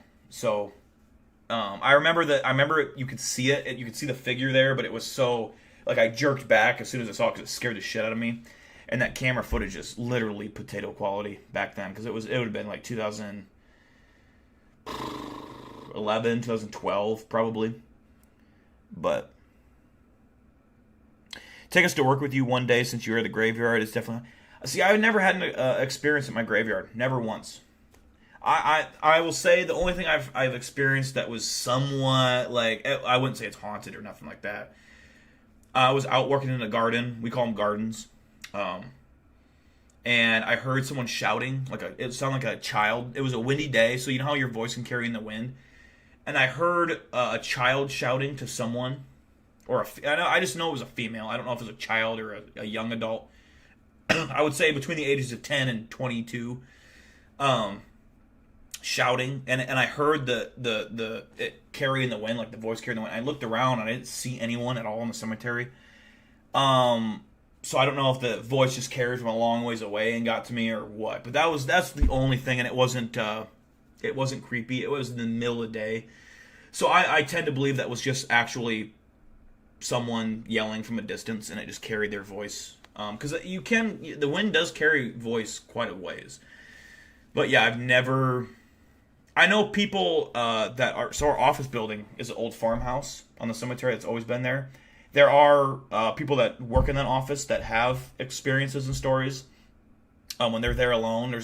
They're all women, and they actually refuse to work there alone, most of them anymore, because there have been times where they hear footsteps upstairs. It's basically like a normal house. It's been converted into like an office building kind of thing. It's where you'd go if you need to make arrangements for loved ones that have passed and stuff like that.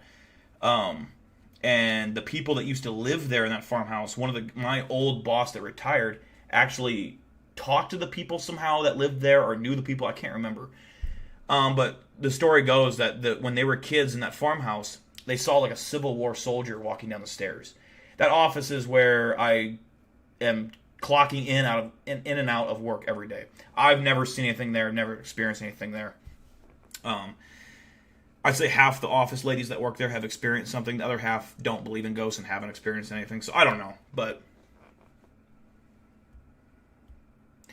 yeah, it would be interesting to do a live stream. I have actually gotten approval to do an overnight live stream there, but or like a video or whatever. But I don't think it's that haunted. I would potentially do it, but I don't know. Maybe I will. Maybe I will someday. I don't know. I mean, what would it hurt? I don't know.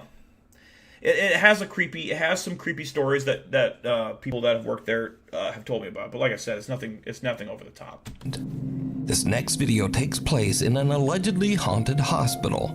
Now, the story goes that the spirit of a little girl who passed away still wanders the hospital halls, unable to move on. Down in the hospital cafeteria, the staff working the late night shift experience something that makes their blood run cold. Ay, no, nomás nos están asustando. Yo quiero llorar. Foto, ya está grabando. ¿Estás grabando? Ya deja de jugar, niña. Ay, no, Dani, yo miedo. Pequeña. No mames, no mames, no. Pequeña, que estamos jugando, ven acá. Ya se fue para allá. Se abrieron las de allá. Se abrieron las dos. Ya se salió, a lo mejor. Ay, no. Ay, no, no. Nunca me asusto, no, pero ahora, mire. Miedo ya. Nunca me asusto. Y ahora. Ay, no mames, no, ya. ¿Qué necesitas, pequeña? ¿Eh? No. ¿Ocupas algo? Ay, no. Pequeña. ¿Ya prendió la luz? Now, the hospital night staff all know the creepy story of the little ghost that supposedly wanders the hospital. So they watch in terror as the cafeteria gates and automatic door open. Peace out, Belgian Warrior. Appreciate you, brother. As always, take care. And get a good night's sleep. It's been an honor. And close on their own, almost as if someone is walking there. But as the doors close, a small dark figure can be seen walking by the doors on the other side. But whatever it is, it somehow just doesn't trigger the automatic doors. So could the stories be true? And is the hospital indeed haunted by the spirit of a little girl? I leave that up to you to decide. The Madisons. Man, I hate to say it, but this Nuke's Top 5 video has not been scary in the slightest. And compared to the last two that we watched, that were genuinely, or last three that we watched, the first one tonight and the last two last week, were genuinely creepy. This one's not been that creepy. I would give that one like a 2. Again, if I'm in that situation, it's probably an 8. But watching it here, a 2.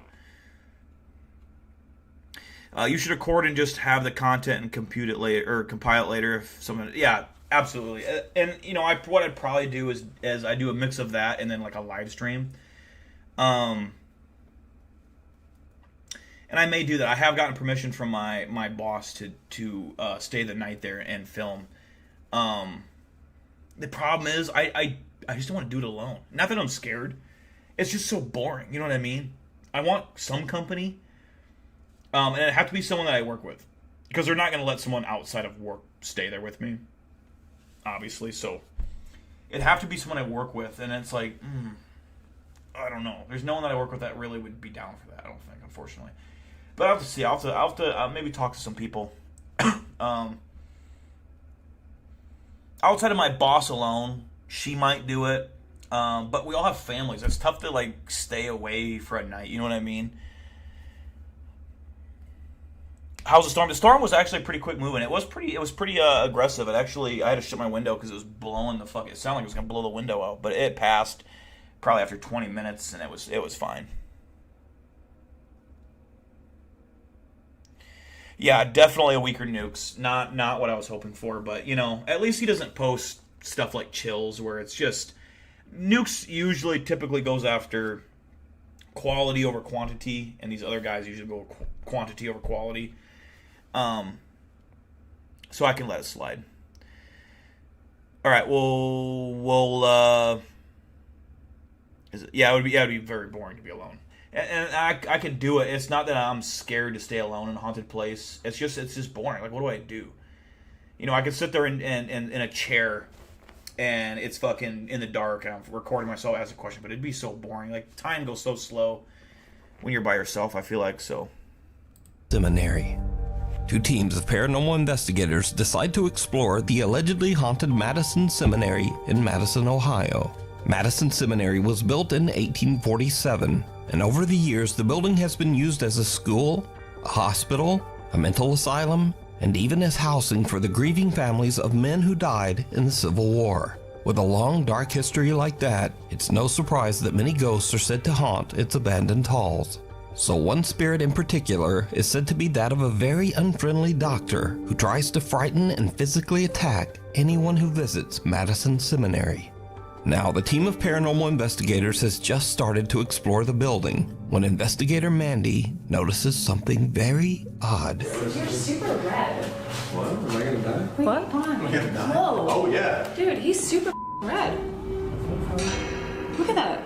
Oh, sun just came through. Hey. Oh, it's a pain. Oh, what the? It almost looks like a thumb. That's weird. What? Yeah. It's a weird spot, too. Yeah. Yeah, I don't even feel anything. Like, it doesn't feel like anything right now. No, that's weird. I guess we'll see if it does start to feel like something. Turn around again. So it's burning or something? I mean, it's so red. I don't know how to explain it, but I can just tell this guy is legit. He's telling the truth. There's no lies detected here. I know, it doesn't feel like anything. It's weird. Ghost hunter Steve is shocked to discover that a large red mark has suddenly appeared on the back of his neck, but he says he doesn't really feel a thing. So the group continues upstairs where the angry spirit of the doctor is said to sometimes appear. As they record, they capture something that is downright creepy.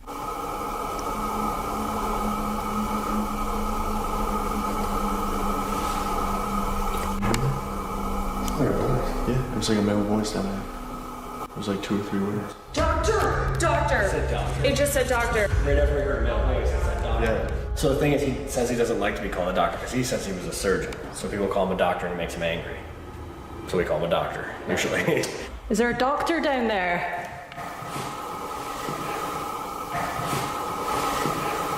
Oh! Did you hear that? It was like, yeah.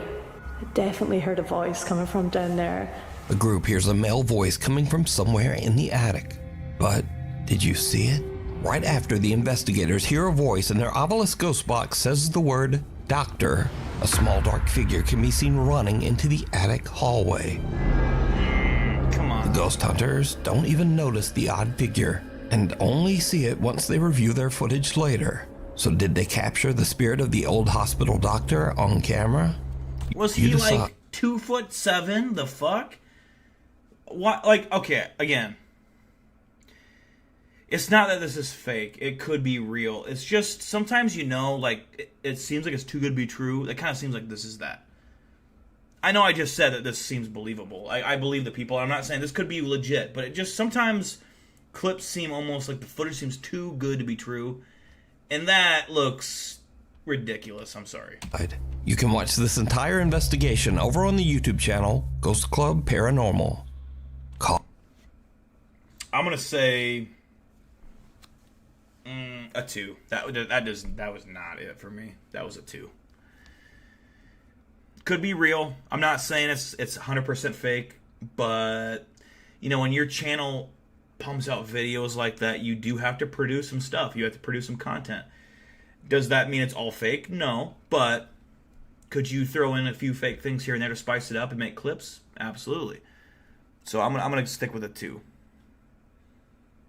And that's why I don't do that. And honestly, because I'm not talented enough to make fake videos. I don't have the editing skills. But B, I would rather post 50 real videos where nothing happens than 49 real videos and 1 fake, or 25 fake and 20. You know what I mean? Like, I just wouldn't. The faking the video thing is just not. My first ever Skinwalker Scream video, again, for the 1,000th time, it wasn't intended to be a viral video. It was intended to be a video sent to my friend, and I just ran with it. But, you know, if I did this for a living, where I had a paranormal hunting crew, right? Like we had our own show, it's a different caliber of YouTube channel. It's a different thing. And I don't think there's anything wrong with making fake videos. I think they're also needed in this space. It's entertaining if they're made right. But that to me, just, yeah.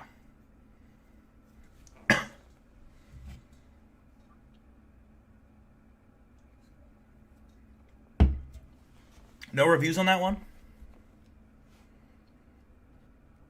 Should go out to the Still Cemetery in Kansas. What is that? I assume it's pretty haunted. I would be down to go to places in the Midwest, man. I really would. Villisca Axe Murder House would be option number 1 for me, because that's like 3 hours away from me. I feel like there's a place in Missouri as well. I can't remember off the top of my head. But yeah, there's in Iowa, I think there's like a haunted angel or something. That if you do something under it, whether it's take a selfie or touch it in a certain spot, like you're guaranteed to die within so many days or weeks or months or something like that, or maybe the year. I should check out, how do you pronounce that? Eloise Asylum in Michigan. My great grandma worked there. Is it like an abandoned asylum kind of situation? Because yeah, that would be creepy. Abandoned asylums are no joke. You know, a lot of people have died there. It's the same as the hospital. Like, abandoned hospitals would be creepy. If I had all the money in the world, man, I would go to Chernobyl.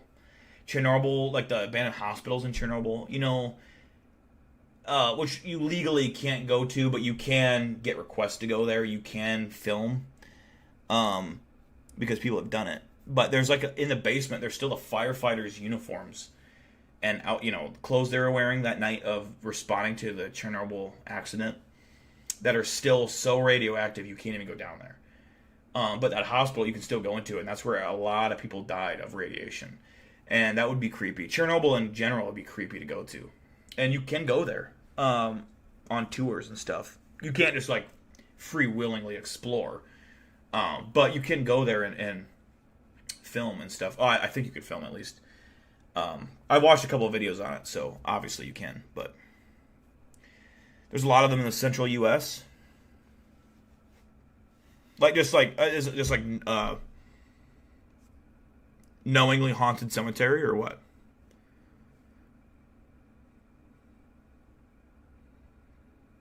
Owners allow ghost hunts, but it was huge. It had its own farm fire and ambulance service. Wow. That's nuts. On camera. Late one night, Claire Mills from Manchester, England gets a notification on her Ring camera that someone is moving around in her front yard. For obvious reasons, Claire is a bit worried, and she immediately checks the camera footage. What she sees sends chills down her spine. See, that's believable. I believe that. I don't think that's fake. That just seemed like a strange real... white mist can be seen quickly darting down the driveway before disappearing completely. Claire has no idea what to make of this bizarre figure and wonders if she might have caught a ghost on camera. We need scary videos, so if you see something scary that you... I would say that's probably, like, again, it's not that scary, so I'm going to say a 5. I usually average out to 5. Not that scary, but I do believe it's real. You've been to Chernobyl in Modern Warfare 2. Did they go? God, it's been so long since I played it. Is that a thing? Man, I don't remember that. I mean, we're talking it's been since it came out, since I played it, but... Stoll Cemetery, if I'm pronouncing that right, is supposedly the most haunted in the United States. Really? But a lot of places in Texas, Kansas, Missouri, etc. Wow. Interesting. Is it... I assume... I don't know if you guys remember, there's that cemetery... I don't know which one it was, but there, you know, it's kind of like an outdoor mausoleum, if you guys know what that is. And there's like the old lady sitting on the bench by herself in the middle of the night, and it's dark, and they like shine the flashlight on her, and she like looks over at the person filming, and it, oh man, that would make my blood run cold. I'm not gonna lie. I have a soft spot for old ladies. I just do. You know, like grandmas. I just have a soft spot. They're just like the sweetest humans on earth, and so it would take a lot for me to fear one, but that would do it. The Devil's Bridge. Oh, wait, Eric, are you from Iowa? The Devil's Bridge, is that the bridge that where apparently if you go sit on the edge of it or something, there's like a ghost that'll try to push you off, or it's like I think I know what you're talking about. I think we've discussed this before. The Gillied Up mission? Okay. Is that where you have to like snipe the guys through the top? I can't. It's been so long, dude, since I played Modern Warfare. One of the greatest games ever made, but I can't remember shit about it. It's been so fucking long. Think would be perfect for the top 5. Send it to me at Nukes Top 5 in Torreon, Mexico. The security guard is a little bit bored and records a video complaining about having to work all alone on New Year's Eve. Suddenly, something very strange happens. Año nuevo, señores. Feliz año nuevo aquí encerrado. Aquí dando el rondín. Jales, jale. Sin llorar. Ay, güey. Hijo de su pinche madre. Zerg. Luego se oyó. He-Man. Ni pedo, vámonos. Uy. Buzz Una Lightyear. chingada. ¿Qué chingas trae ese pinche mo? No manches.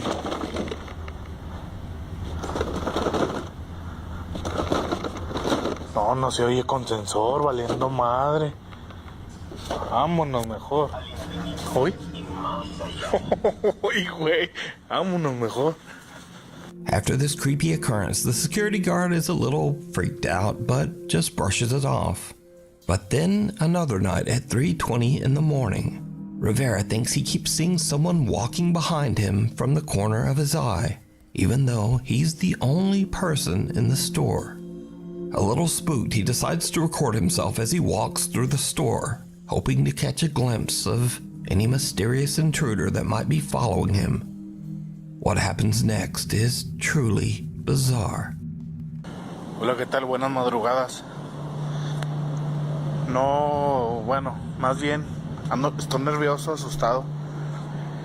Siempre traigo mi celular a la mano. Son las 3:20 de la mañana, me tocó aquí guardia nocturna, Bodega Herrera. Si se fijan, está todo solo. Pero ahorita acabo de ver a alguien allá en la entrada de clientes. Se miró allá por la entrada de clientes, hasta allá hasta atrás. Y no hay nadie. Ya fui a asomarme y no hay nadie. Así lo voy a dejar, a ver si pues de pura chingadera se vuelve a ver, ¿no? Y lo vi clarito. Ya lo vi otra vez. A ver si se alcanza a ver. No, me da miedo ir. A eso que se mira ahí. Eso negro que se ve ahí. Miren, ya se movió. ¡Oh! Está caminando, But, de hecho está que no. Why would you not turn around and run at it with like the camera out? Come on. Like run towards that thing. I don't know. It's hard to believe that that's real if you don't at least try. No manches. Y se sigue moviendo. Like the legs almost looked too defined, like how they were walking. It looked like it was too real of a person. Se sigue moviendo. Es una persona, claro está que mire. Miren. Can you zoom in or something? Like the fuck? Vámonos. Someone or something can be seen lurking behind the creeped out security guard. Now, we cut to a week later, and Rivera is back on another night shift when he spots a little girl aimlessly wandering around outside the supermarket. But before he can approach her, she simply disappears into the night.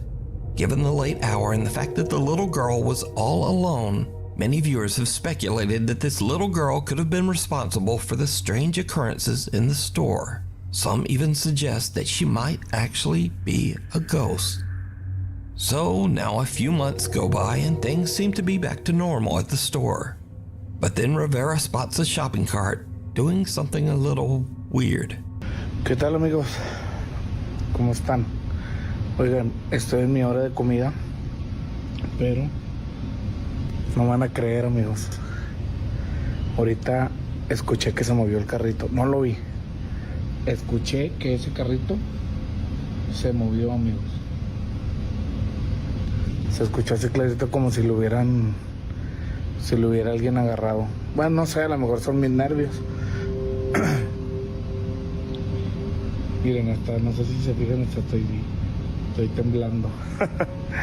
Pero sí, clarito escuché que lo movieron, amigos. Clarito, clarito.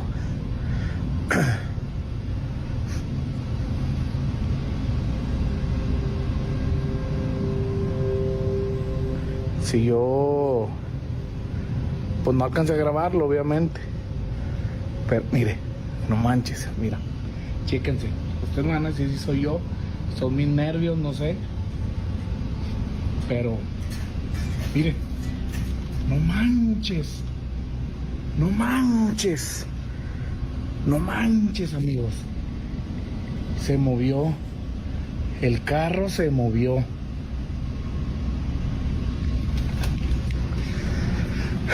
Estoy seguro. Se movió, amigos. Se movió. As the security guard attempts to capture evidence of the shopping cart moving, a soft voice can be heard saying, "Jugamos?" which basically translates in English to, "Want to play?" Que lo movieron, amigos. Vamos. Clarito, clarito. So could it be that the Bodega Herrera store in Torreon is haunted by the spirit of a little girl? Or just what is going on here? I leave it up to you to decide.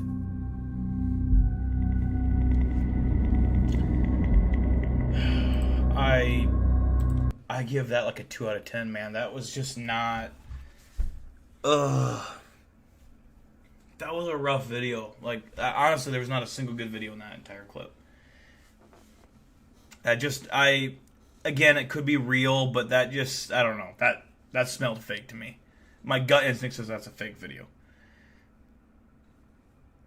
Dakota, hi Dill, just landed in Vegas for the WCC tournament. Is that Gonzaga's conference, the WCC?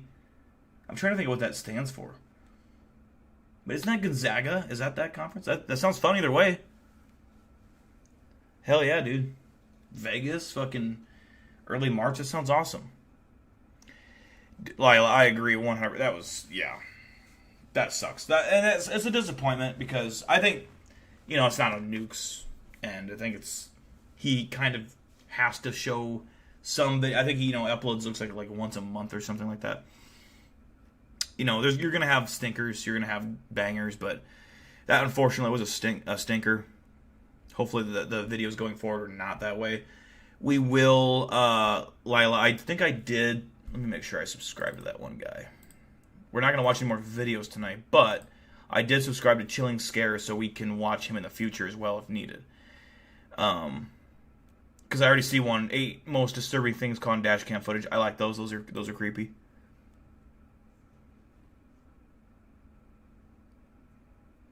The shadow people are here in Chicago.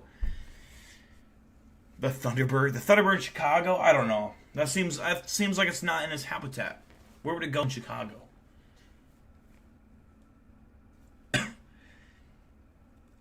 I could see it flying by Chicago. But where would it live in Chicago? It'd have to live somewhere so dense.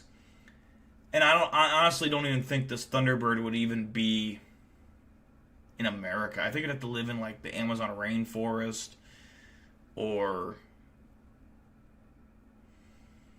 something. Because I think if the Thunderbird was a real bird, it would be somewhere so remote and isolated that'd be hard to get good clips of it. You know what I mean?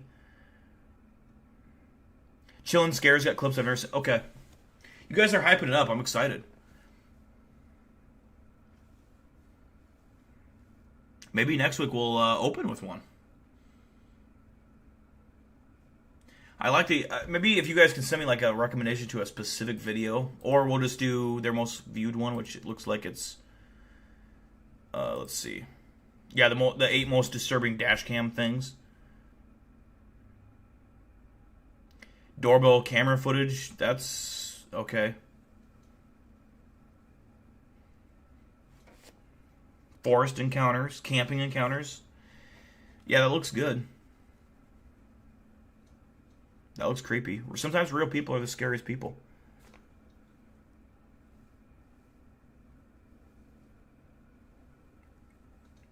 We'll just chill for the next 15, 20 minutes. If you guys got any questions, anything you want to talk about, now's the time before we end it. Plans for the weekend, what you guys are up to, creepy experiences, questions, whatever. I'm open to anything. You can't weird me out, so just ask me it. I promise. Unless you, like, admit to a murder, then I might be a little weirded out. Don't admit to a murder. Or do, I guess. I don't know.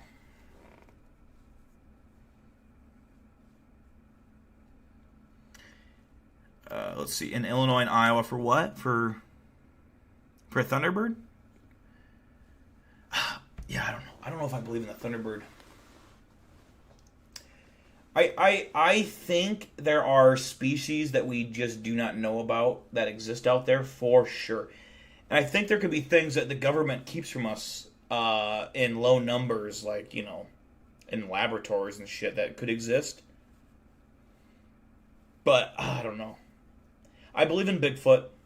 I believe that Dogman can be real. Skinwalkers, I believe.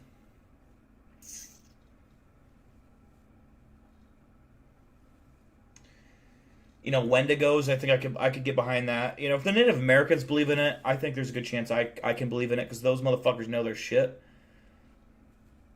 You murdered a ladybug in your room earlier? Lila. You murdered. Actually, fuck ladybug. I hate ladybugs and boxeller bugs. We don't need them on this planet. They're worthless. What do? They stink. And they're annoying, and they just want to fly on you. And ladybugs can sometimes bite. Like the Asian ones, the Asian ladybugs. The ones that are like more brown than red, they bite. They're little shits. I hate them.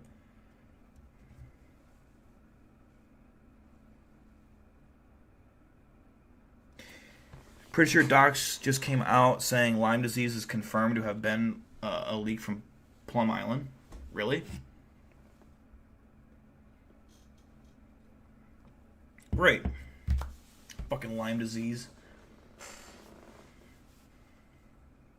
Where's Plum Island at?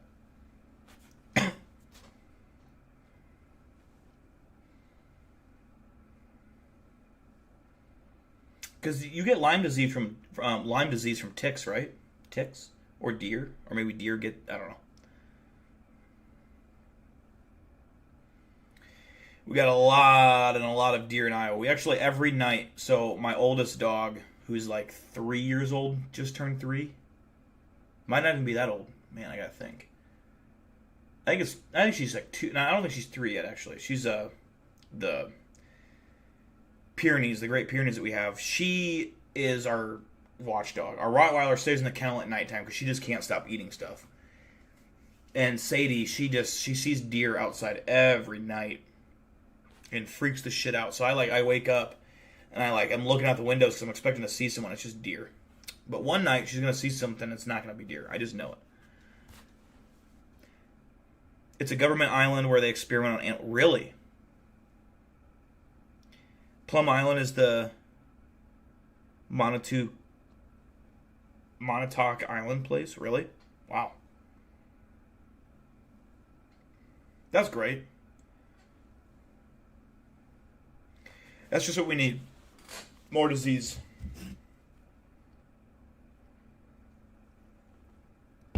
I've seen some interesting things. If you guys have not watched Phil Schneider, please do it.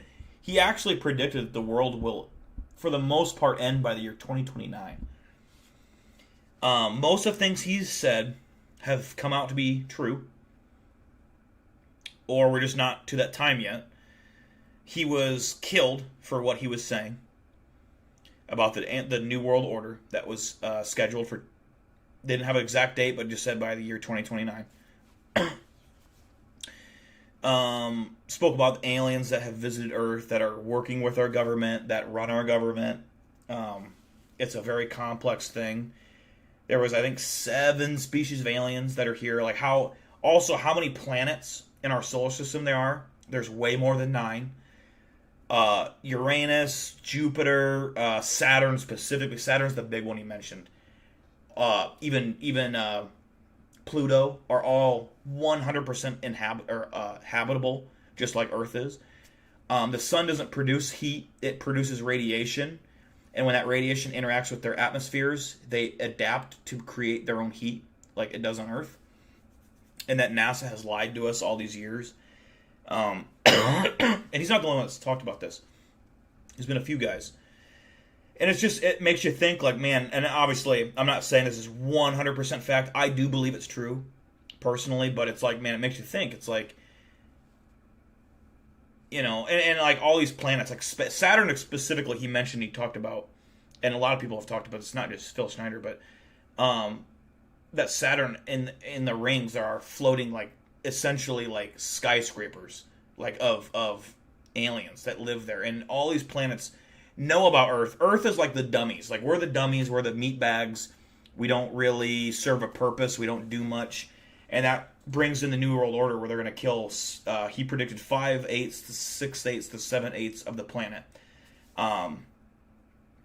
And, you know, it makes you think, like, man, if that happens, that would suck, obviously. But hopefully he's wrong. Hopefully or maybe he's not wrong, but maybe it gets pushed back.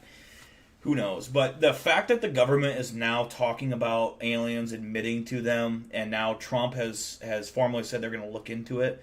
Again, I don't think Trump knows anything. I don't think he has clearance.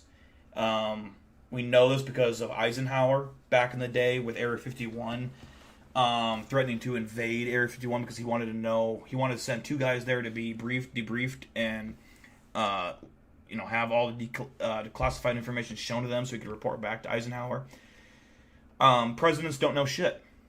They don't know shit, and they're not they don't have a security clearance to know this. And the fact that now they're like looking into it, admitting that these things are happening, there are real phenomenons. Bob Lazar stories, all the stuff he said are coming out to be factual and true. Element 115, how we know how alien crafts work now with anti-gravity. Basically, when you're in a ship, you can go at the speed of light, stop on a literal dime, and you're in the cockpit with no seatbelt or nothing, and you don't feel it. You're almost in your own dimension because you're in a gravity field, an anti-gravity field. It produces anti-gravity, which we cannot do. We do not have the capabilities to do that. And it turns the craft, and it pulls it with gravity. Like, it uses gravity to keep pulling the ship forward at the speed of light. It's phenomenal shit. I've been watching so many videos of Phil Schneider, and I've seen Bob Lazar stuff for a decade now, but he's got so many interviews. It's just it's amazing how consistent he is, and how they've tried to decredit him over the years. And after so much time has passed now, a lot of things he said back in the 90s are now coming to be true. And it really makes you think, like, man, you know, you take all this information in, and you have to always be aware that it could be not true. These people could have been fed lies. I believe most of the people that I'm listening to, the notable, credible people, are telling the truth. But you have to understand, like, Bob Lazar could have been fed the lies mixed in with the truth, so they can track his information. So basically, they do this so they can see who's leaking information, because they're going to be saying specific things. But most of the things that these people are saying are probably true, and it really makes you think.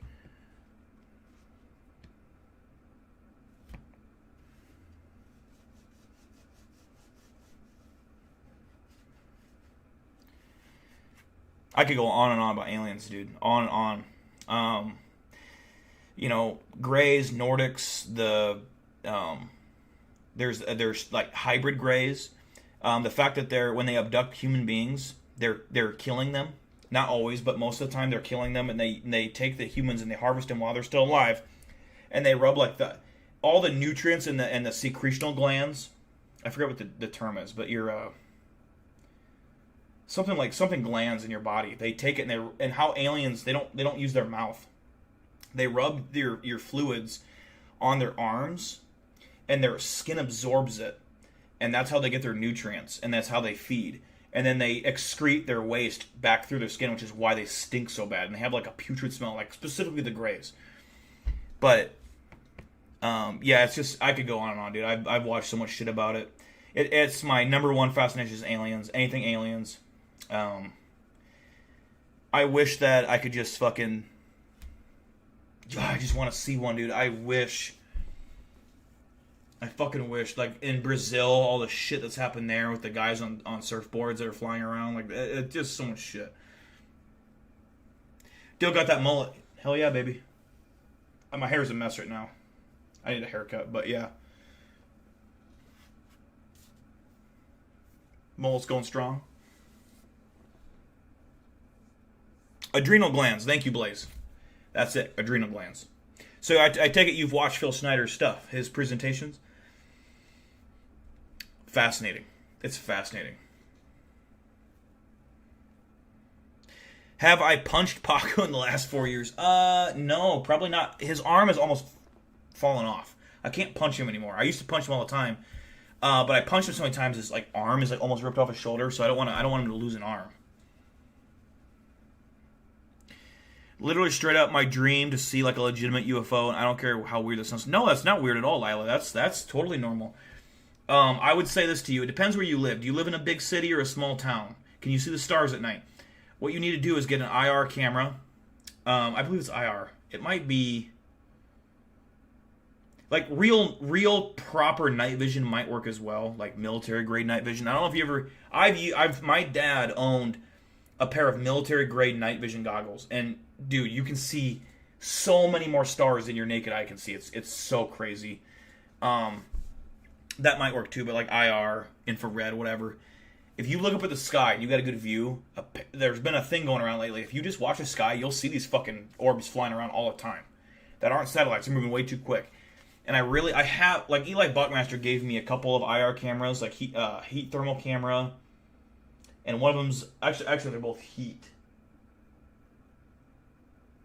I don't know if I have like a scope thing that might work, but it wouldn't be a big enough view. I need something that takes the whole sky and changes like a whole like actual. I don't know if something like that's got to exist. Was my girlfriend okay with Paco? Man, I can't remember the first experience. I'm trying to think. So she doesn't come in here much, so she doesn't see him that often. Paco has scared a lot of people in my lifetime that have come into my apartment for the first time. Like legitimately freaked him out. Like, ooh, you know. I can't remember her initial reaction to him. She thinks he's funny. She doesn't. I mean, she thinks he's funny. It doesn't creep her out anymore. I can't remember her initial reaction. It's been so long. But I'm sure it was like a what the fuck kind of thing. You live in Fort Wayne, Indiana, so decent. Yeah, so I can't attest to how well you'd be able to see it where you live. And I'm kind of in the same boat. I'm from Waterloo, Iowa, so you will unironically repair Paco if you're willing to ship him and open a P.O. box for it to be returned to. I've thought about opening a P.O. box, and I might have to at some point if you guys want to send stuff over. Honestly, Paco doesn't need repaired. It's just, as long as I don't punch anymore, he's fine. But I've thought about opening a P.O. box for you guys to send, like, if the channel ever takes off, it'd be like that. I could all send my personal address to, and I wouldn't be that freaked out about it.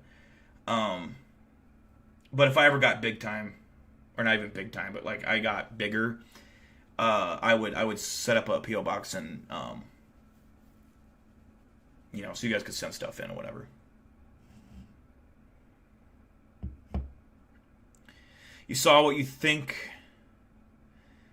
is a UFO. I kept looking at the sky, and what I thought was a star started moving away. It was strange. Yeah, man. I will often, when I'm drinking, I'll look out at I'll stand on my deck and I'll look at the sky, and I usually track the space station because I'm fascinated with the space station. That's just so cool to me. I like watching. I've never in my life seen Starlink satellites, and it frustrates me because I track satellites quite often. I like to watch up at the sky. I love looking at the sky. Dude, I could sit there and that'd be my entertainment for the whole night. I'm not kidding you. And I track the space station quite often. I've never seen like the row of satellites like Starlink. I've never seen that somehow. Usually it's because it's in the morning or like early morning hours here where I live, but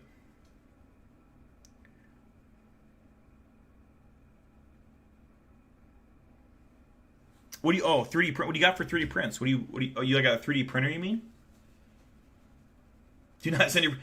Well, so it depends. Like, so yeah, I wouldn't put my personal address in the YouTube chat, but like, if for like Eli Buckmaster, I trust him with my life quite literally. Eli has sent so many things in my apartment before in the past. I would trust Lava, Serena, Lila, you know, Blade. Like I would send pretty much everyone in this chat. I would trust, if not every single person. But if I got big time, yeah, I would have to open a PO box, which would suck. But it would be the only thing I could do. Can you mail me Tess? Dude, I might. Actually, I'll send you Maki, my other cat. I think you could probably ship Lava. You could probably ship Serena in a box. I think you could like fold her up and she'd fit. Package her up, send her. Remember who? Oh, Industrial Ship. Remember him?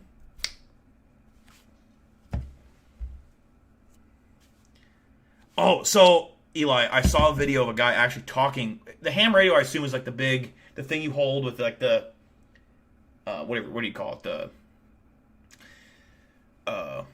Fuck, I don't know what it's called. It's like the fucking little satellite thing. Not a satellite, but it's like a little radar thing. He's holding it up with the radio. He's actually communicated with the ISS. And they were like, welcome aboard the ISS. That was so cool. I've seen that video. I don't know if that's what you're referencing, but that was sweet.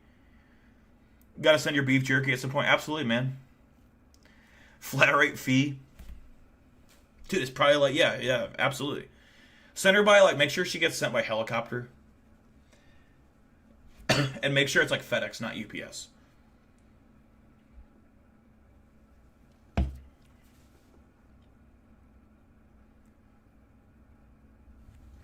Actually, is there something other like worse than FedEx? I don't know. What's? I'm trying to think if there's like a shadier. Serena, do you remember in the what was those videos I made? It was like the first Skinwalker, or not the Skinwalker videos. Story time. It was like the story time videos. Every time I would have Serena get ejected from the windshield. Every time. Those were good times. Amazon, yeah. Amazon drone, yes. Amazon drone, that's what we're going to do. Amazon drone from wherever she lives all the way to, what's his name?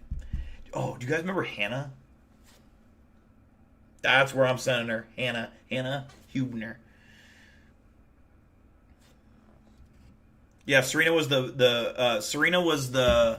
the giant, like, 20-foot skinwalker, and Lava was, like, the Winter Soldier with, like, the robotic arm. Dude, that video, that still today holds up. I watch that once in a while. I mean, like, twice a year, okay? That video is still quality entertainment.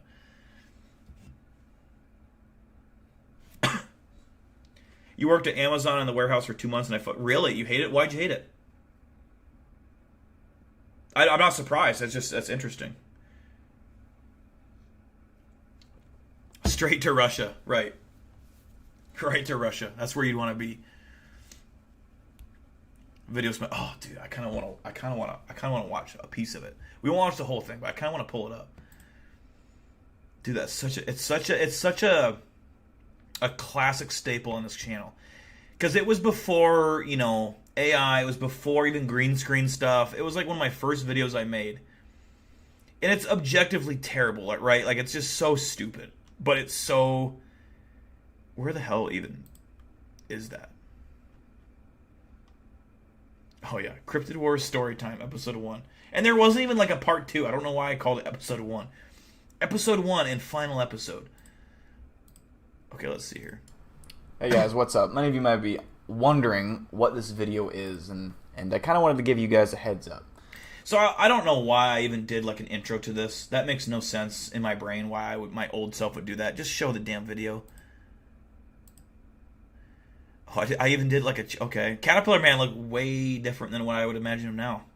That looks like Wolverine if he was a caterpillar. Cryptid that is shorter. Be confused if you're... So, okay. So I clearly took the piss out of my Bat Squatch, what do you call it, rendering. Serena is just on, like, I think she's on Gollum's body from Lord of the Rings. I'm pretty sure. Video smacks, dude, for real. Yeah, I can never recruit that. Oh, absolutely not. No. If I was like a millionaire, I would make this movie like legit, like in movie theaters around the world. Like this would be like a Paramount Plus or like a not Paramount Plus, but you know, what's the fuck Universal movie that would be out on people's fucking TVs. Not someone that usually watches this, but I highly suggest you just give it a shot. To the mountain. Serena starts to get an uneasy feeling. I really hope Lava is alive, she says. Dill looks at her and replies, he is. For people that don't know or don't remember, I think you guys all know, Lava and Serena are dating, or maybe you guys are married by now. I don't know. But this is so, and like, Chad Ironballs, are you in this? Is this you? There's the guy that gets shot, and I think that's Chad Ironballs. We'll find out. This video, oh my god, dude. We will find him. I will handle the Thunderbird. You go and find Lava and get him out of here. Serena nods as they continue to hike closer and closer. The Thunderbird looks down and sees Dill standing at the base of his mountain. He roars. Dill staring at the Thunderbird. He roars. That's, I mean, like, what is my like monologue here? Transforms into Bat Squatch, screaming in pain. He rises from the ground and flies up to the top of the mountain. He engages the Thunderbird in a vicious battle. They fly high above the clouds, punching and clawing each other. Why did I not edit the stuttering out? I don't understand what I mean, it makes it perfect now. I'm not complaining, but remember the OG Gnome video that you were like, that's... Oh, man, I don't. But what you say sounds familiar, but I don't remember the exact video. Man, that sounds so familiar. Especially, dude, Serena, this was like, yeah, this is OG YouTube. When you hear that he roars, it reminds me of the Shrek is love, Shrek is life. Right? The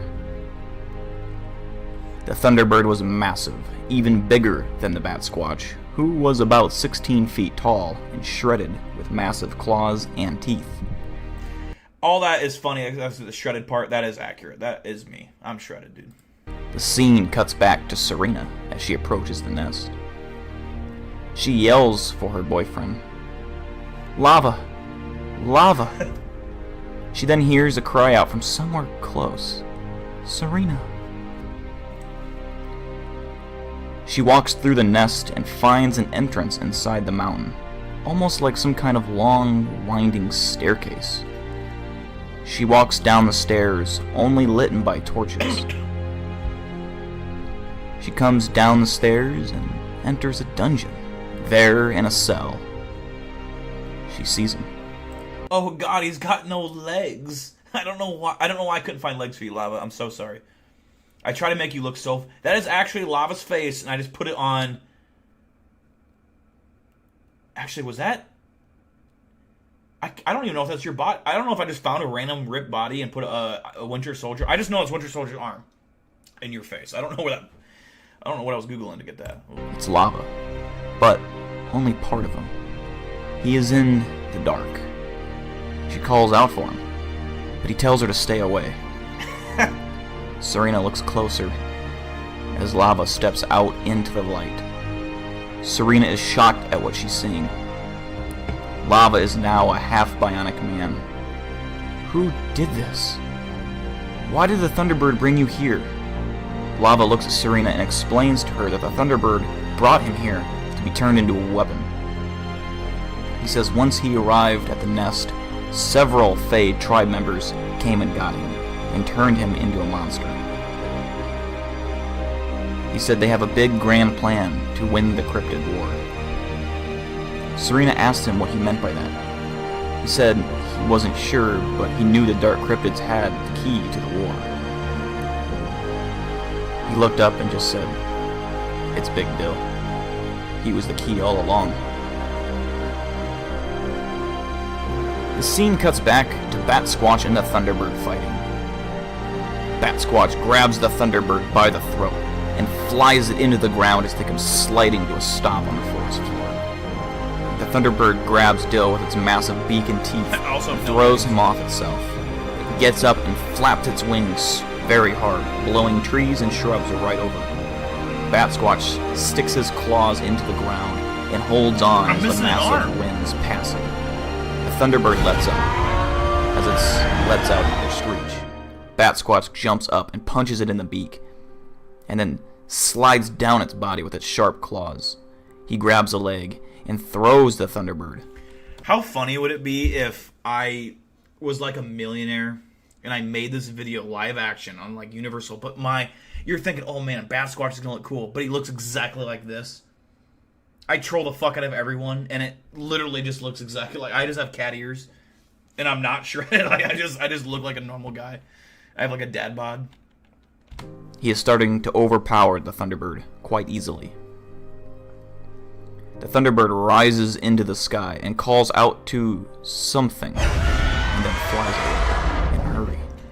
Eli, I think you're in. I think this is Dill where is confused. You entered the picture, I think. Then he hears something approaching from behind him. He turns around, and there, before him, was the king of the dark cryptids, the most powerful entity to ever. I mean, I don't know why I couldn't figure out a better picture. Like, I'm pretty sure I colored in green to some black and white photo, but like, could I have not found like a better caterpillar creature of some kind? But then again, AI wasn't a thing, I guess, but still. That looks so dumb. That looks so stupid. Dude, right? The music is that music hits like a actual fucking like high. Exist. It was Caterpillar Man. Dill prepares to fight, but Caterpillar Man tells him he is not here to kill him. He is here to warn Dill. Dill looks at him and demands angrily to know what he's talking about. Caterpillar Man says, "Only through me can you achieve a power greater than any cryptid. Learn to know the dark side of dark cryptid, and you will be able to save your friends from certain death." Dill looks confused. "What do you mean?" he replies. Caterpillar Man looks away and says that there is a great war coming and many will die, including his friends. He then looks back at Dill and he tells him that he will show him. A tentacle comes out of Caterpillar Man's body and touches Dill's shoulder. Dill drops to his knees in pain. He sees all of his friends dead in a pile. Serena the Skinwalker, Eli Buckmaster, Ryan Tremblay, and the rest of the Lightside Cryptid. I remember I made Ryan like some random fat guy. Like, I don't know. I would just feel like an asshole. I made him like some fat random person. And Ryan, if you know Ryan Tremblay, great dude. He's like super skinny. He's not fat at all. And I don't know why that was so funny to me, but I had to do it. Lay dead on the battleground. He sees the Thunderbird and the giant Wendigo in the distance, standing above their destruction. Dill snaps back and looks up to Caterpillar Man. He simply replies, "Show me how. Show me how to save them." The scene cuts back to Lava and Serena as they walk down the mountain and onto a nearby road.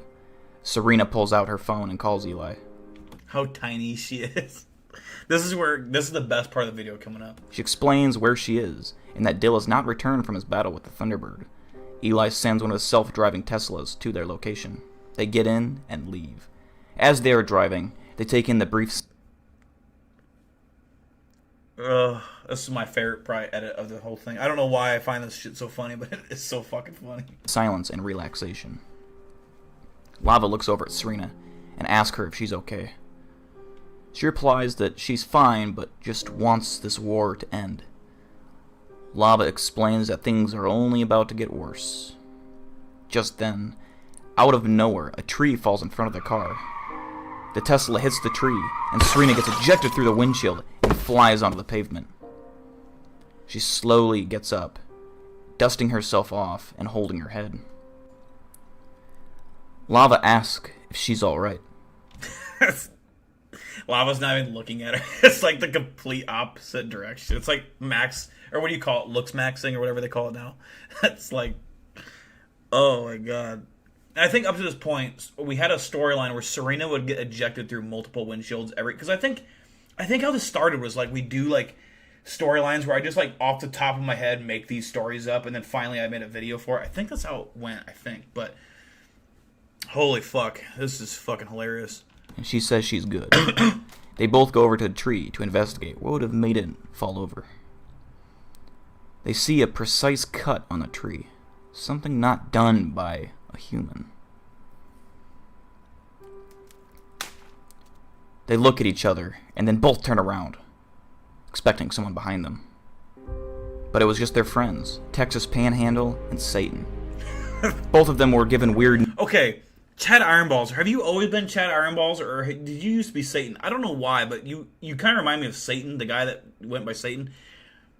I remember when I made this video, I was like, okay, I'm going to include like a lot of subscribers in this. And so Texas Panhandle was in it, and then Satan. And I remember, like, Satan has, like, the quickest cameo. He dies immediately in, like, the worst way ever. And he was, like, watching this live. And I remember showing this live. And he was like, what the fuck? You killed me off. And he was so pissed. Oh, it's so fucking funny. Nicknames as children, so they just went with it. And Serena asked them what they were doing out there. And they just replied that they were on their way to skip rocks at a pond. Or a farming, just then, an arrow shot right into Satan's skull as he dropped to the ground. They turned around, and they were surrounded by more Fae tribe members and their hounds. They shot another arrow, and it hit Texas Panhandle right in the chest. He dropped to the ground and crawled behind a log, clutching his chest. Serena grew and transformed into her skinwalker self, which was 20 feet tall. And then she accidentally stepped on the log, causing it to roll backwards and crush Texas Panhandle's body. Serena looks down at Lava and asks if he is ready. He nods up at her, and then they both look ahead as prepare for battle. To be continued. What a classic. I need to make a sequel. At some point I need to make a sequel. And I need to make it exactly like that. Like just the lowest quality bullshit. Yeah, that's one of my... Honestly, of all the videos I've ever made, that is one of my favorite ones because the story is there. The story is legitimate for people who, like, you know, the OGs of this channel, like pretty much everyone in this chat. And if I made a new one, it'd be funny because I could easily do that. And I could add more people in for the next part. And it'd be... Oh, man. It'd be so good. Yeah, Lava Aura farming. Serena is, like, 3 foot tall every scene. Satan gets shot in the head, and it's literally second scene he's on camera. Texas Panhandle dies like twice. The dark. What do you mean? What do you mean the dark cryptid voiceover? Is that the? Oh, is that the video I did with Wasn't there another one I did that was like this? Or am I thinking of something else? Man, it's been so long, I can't remember.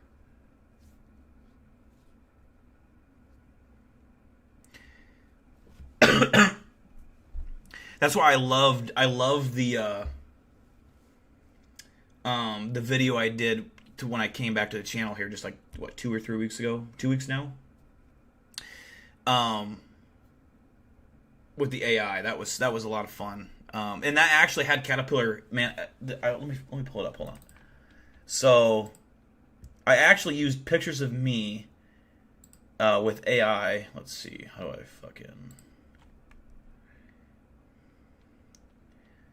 let's see here.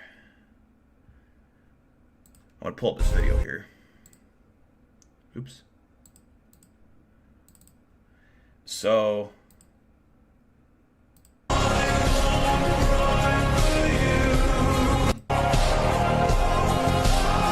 Also, this AI scene, that's fucking badass. Like I envision like Eli Buckmaster's fucking forces coming in. I'm leading them. I think this is the scene with Caterpillar, man. This was what I kind of envisioned him to look like. Not quite. I didn't expect him to look like a crab. I just couldn't get AI to do exactly what I wanted, but he'd be big like this, not like a fucking creepy ass fucking Wolverine worm I'd fucking punch and knock out in one shot.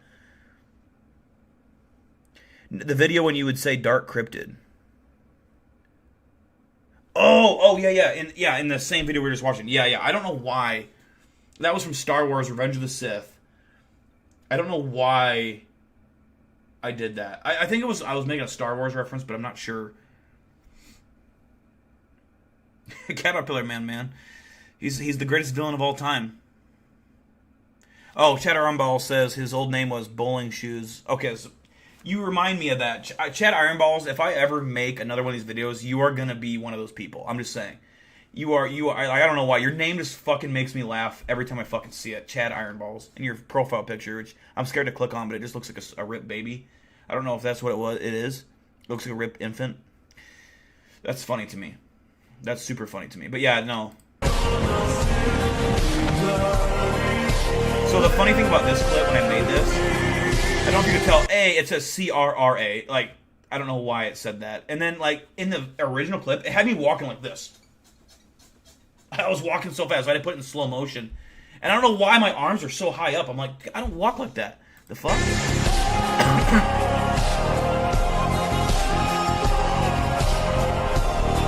But this scene right here is why I wish I had this during Cryptid Wars, because I could have made this an actual fighting scene. And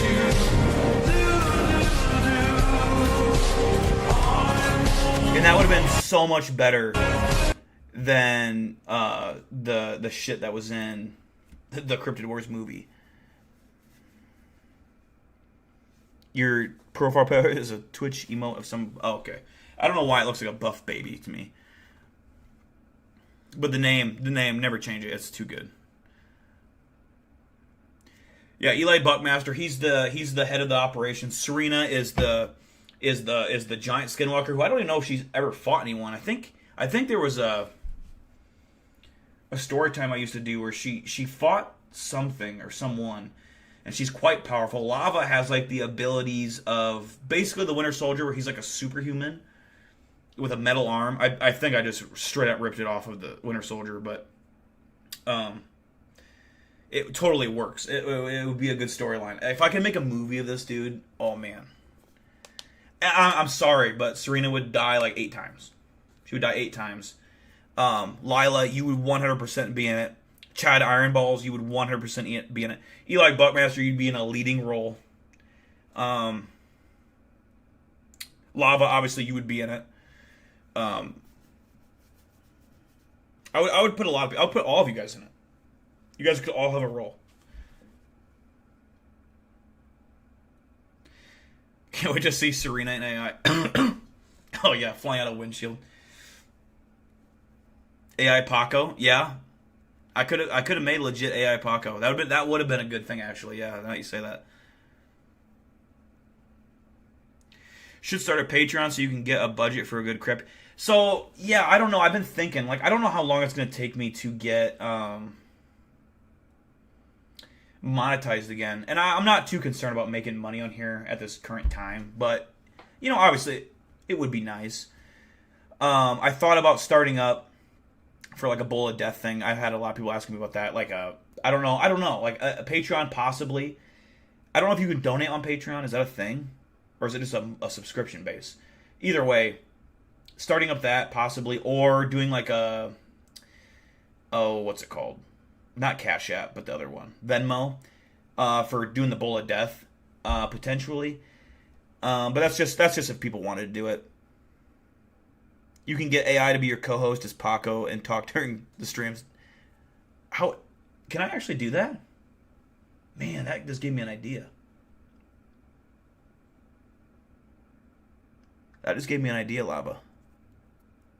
Like, I do, like, a live check-in kind of thing. Remember how I used to do the cryptid news? You just gave me an idea, my friend.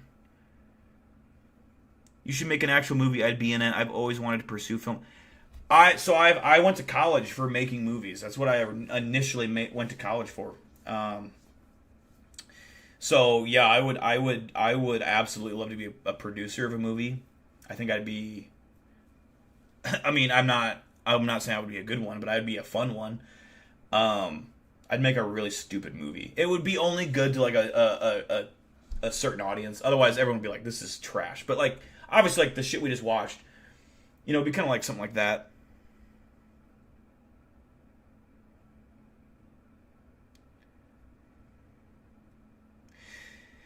Yeah, Gold Reaper, absolutely. I mean, if people want to donate to the channel, obviously I'm happy to receive that stuff. But it's not like for me. I've never done YouTube for the money. It's a nice thing, but on God's honest truth, all the money I've ever got from YouTube has been invested back into the channel. That's why you guys can't see it, but I have 3 fucking expensive ass monitors, a good computer, all the fucking, well, that stuff's all Eli Buckmaster, but I don't know if you guys remember back in the old stream setup, I had all that like nice camera that I got, the 2 cameras actually. So I need to go do investigations and stuff, but yeah, the stuff the stuff with the Bullet Death is obviously it's fun. It gets people invested in something, and it's just a fun time. Not for me. I fucking suffer, and I'll probably die. A cryptid documentary. That's a good idea. I wanted, and see, Eli, the one thing I think about every time is I want to do, it'd be so tough to do. I've been watching Outdoor Boys a lot lately. He's based in Alaska. Obviously, Alaska is a beautiful place to camp. Dangerous as fuck. There's bears everywhere, but I would love to go to that abandoned village with Eli.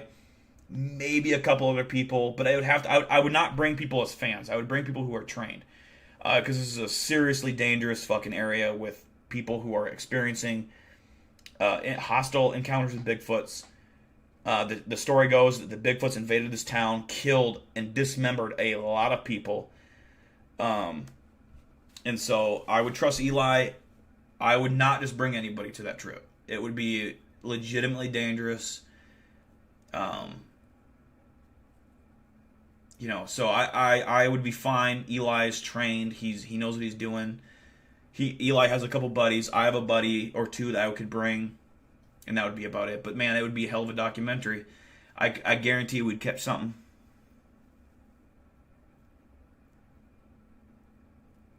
Serena, oh man, we like tie her up. She's a bait. I'm just kidding. We would not do that to Serena.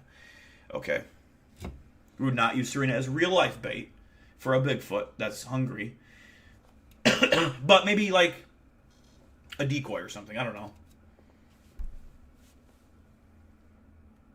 See, it'd be fun. I would totally it'd be really funny if we get Serena in a Villisca X murder house where you sit her down in a chair and you put a camera in there and you leave her shut the room and she's in there by herself.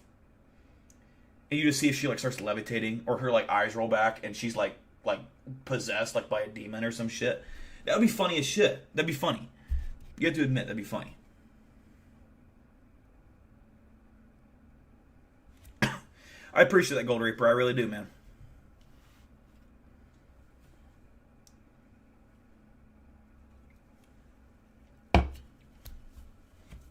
Yeah, you can't. Yeah, there's not a lot of people you can trust, but yeah, I mean, with stuff like that, I would take a trip like that very seriously and very dangerously. That would be a big. I mean, obviously, that would cost thousands and tens of thousands of dollars to organize a trip like that, which I cannot afford. I do not make that much money, for fuck's sakes. I cannot do that. But if we had donations rolling in and funding that trip, it's a different story. But that would be a video that would go. Not that it's about the views, but it's about the publicity, the virality of that video. And I always forget the name of it because it's been so long. Portlock, Alaska. I don't know that anyone's ever actually been there to do a video. I don't know that that's a thing.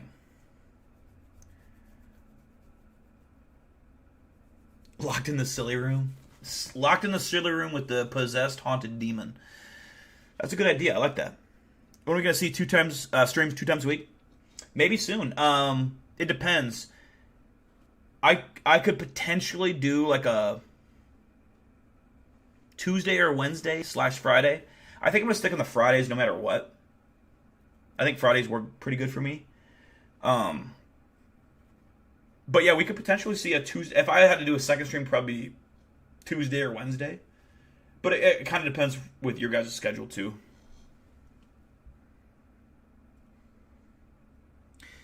Right, Eli. Yeah. No one. I don't think anyone's actually stayed in camp there. It's legitimately that hostile. People that go there have experienced Bigfoots that charge at them, throw shit at them. We would be going there, and I'm just saying right now, we're gonna bag and tag a fucking Bigfoot. We would cut the head off the fucker, bring it back, a hand, a foot, a bunch of hair samples.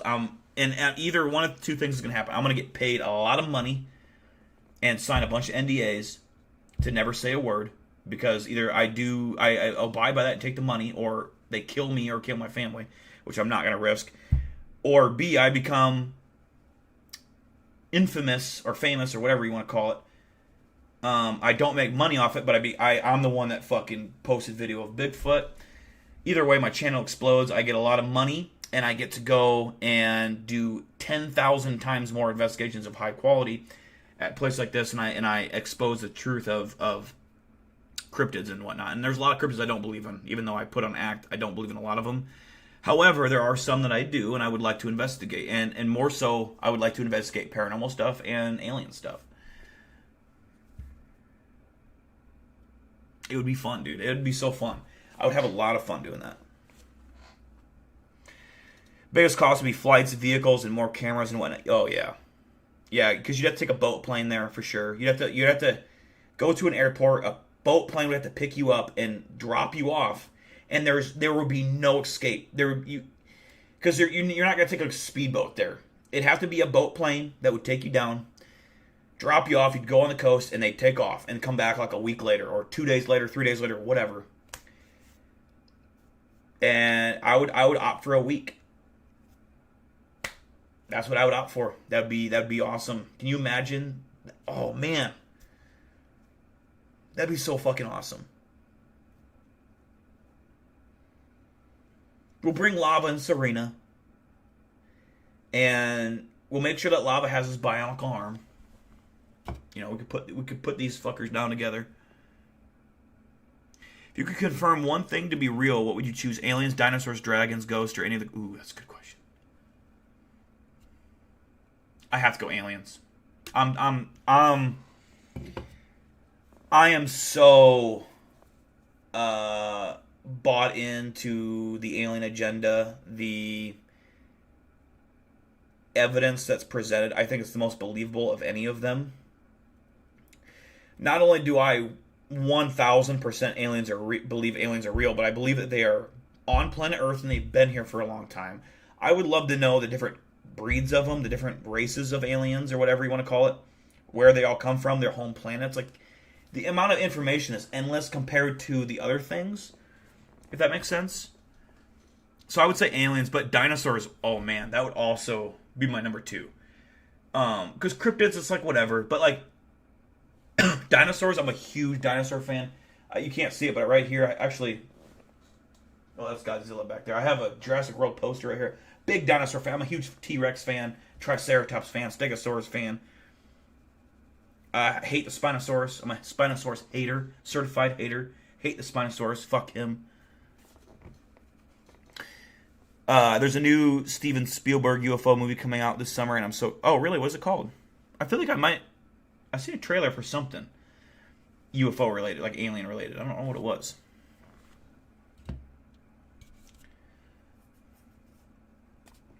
Pluribus is a cool, different take on aliens. It's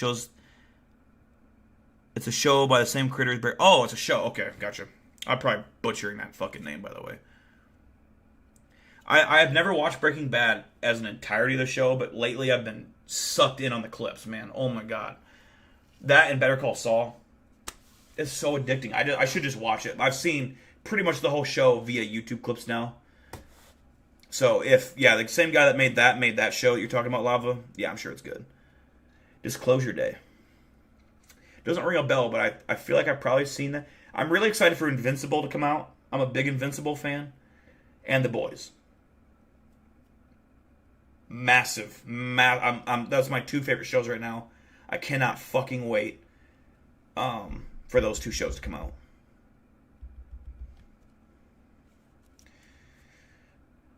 Carnivorous, you're also excited for Disclosure Day? Yeah, I'll have to check out the trailer. I'm pretty sure I know what you're talking about, but I'll have to double check. I can't show it on stream because obviously the stream gets shut down. But John Williams is doing. Oh, John Williams is a goat. He's the goat. He's the best of all time. Hans Zimmer is a close two. And then what's the guy that does the Avengers music? I forget his name. Oh, you went to Comic-Con, Lava? No shit. That's awesome.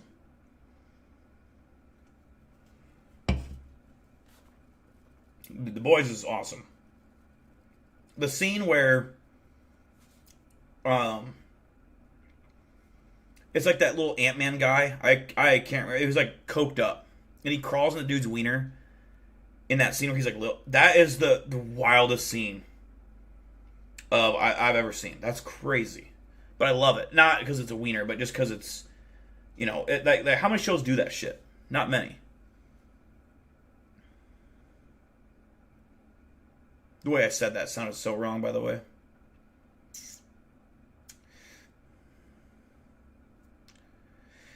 John Williams, your favorite composer? Yeah, that's fair. Star Wars. I mean, what else did he do? He did two other big projects. Why am I forgetting them?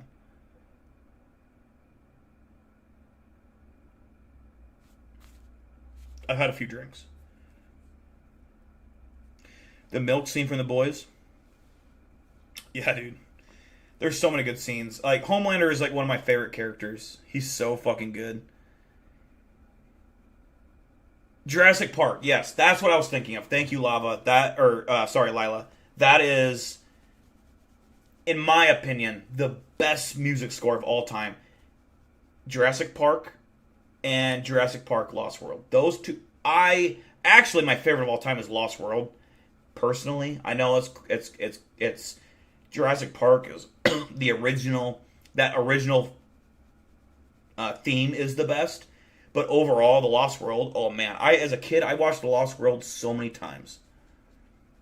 Indiana Jones is good too. I was never a big Indiana Jones fan, to be honest with you, but E.T.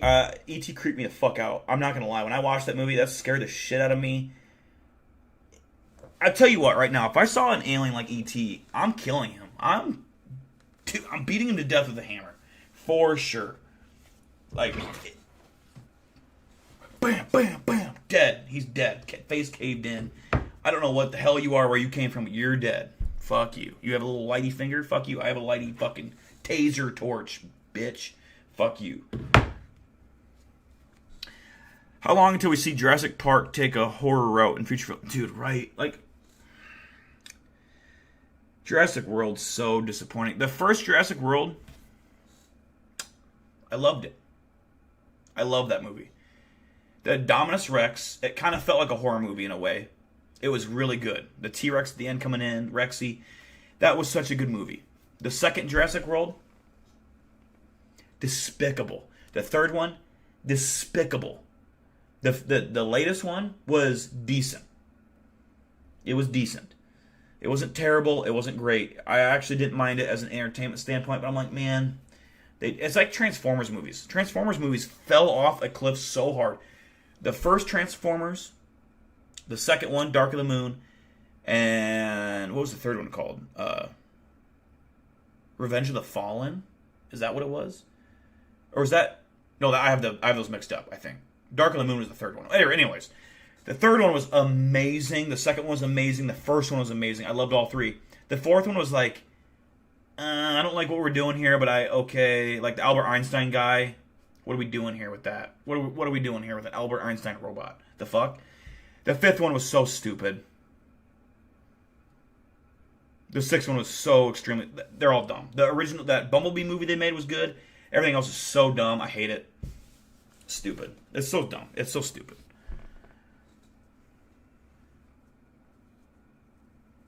Should definitely watch the Jurassic Analog Horror... What is that? That's like a video? What is that?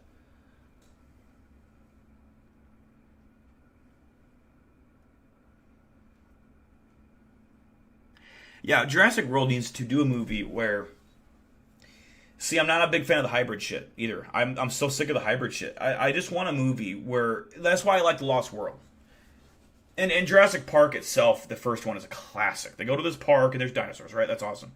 Lost World, they go to an island, and kind of like the last most recent Jurassic Park, which is why... Or Jurassic World, I didn't mind it. They go to a park, or they go to the island where it's just inhabited by dinosaurs. And it's like a dinosaur-focused movie. They need to have a movie where they go to this island to maybe they have to they have to retrieve something. It doesn't really matter what the fuck they have to retrieve. And the big bad of the movie, and I'm not talking like the good, like they made the T-Rex like the good guy recently. The T-Rex needs to be the bad guy. Like the guy that's eating motherfuckers. And if they had balls, they would do a T-Rex versus that Spinosaurus from Jurassic Park 3 and have the T-Rex kill that Spinosaurus, break its fucking neck. And then the T-Rex goes and fights a bunch of other shit. You see a bunch of dinosaurs, like a T-Rex fighting a Triceratops. Why haven't we had that yet? Why? That would be badass. That's what they fought back in like real times. That's what they actually killed. That'd be cool. And even like a Stegosaurus, even though they didn't live together in the same Jurassic period or whatever in real life, in the movies they can fight because it makes sense in the movies. I don't know. Just see more dinosaur versus dinosaur, which Jurassic Park or Jurassic World, the first one, did a good job of. You get to see the Indominus Rex. While it wasn't a real dinosaur, it still was cool, and it fought like a ankylosaur. That was so badass.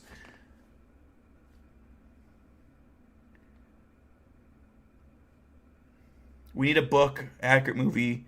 Forget kids getting scared. Show us what we want to see, like where the mother and baby take a nap and the compy sneak in and eat the... Yeah, exactly, dude. Exactly. It's just shit like that. Look at prehistoric emergence. Okay, hold on. Let's see.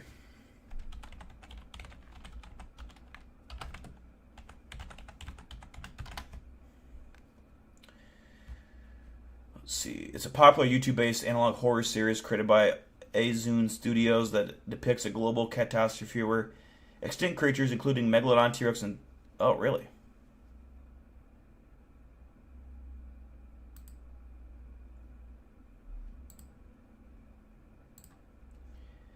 Let's see here.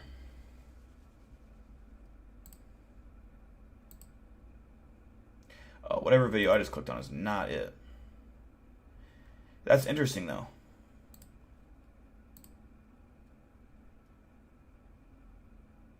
Okay. Oh, it has a Titan boa. That's another creepy thing. The big giant fucking anaconda snake.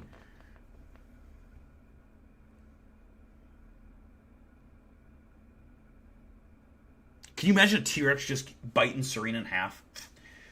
Just eating her in one... I'd probably bite her one whole bite. That's how big the T-Rex mouth was. It was huge. T-Rex is so badass, man. I love the T-Rex. Wakes up to a half-eaten... What? A half-eaten baby? What was the context of that? Oh, for Jurassic World. I don't know if we need a half-eaten baby. I mean, goddamn. I'm fine with just like... the Lost World intro where it's like the little girl gets attacked by the copies on the beach and then she's like screaming and her parents come running out. Oh man, that was the best opening to Jurassic Park.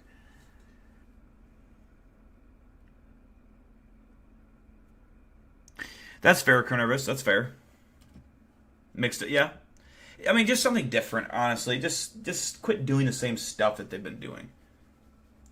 We got another about 5 minutes, guys, and then I'm gonna call it. Another 5 minutes. That's a 4-hour stream, really, and all in all. I'm pretty happy with that. I gotta pee like no other right now.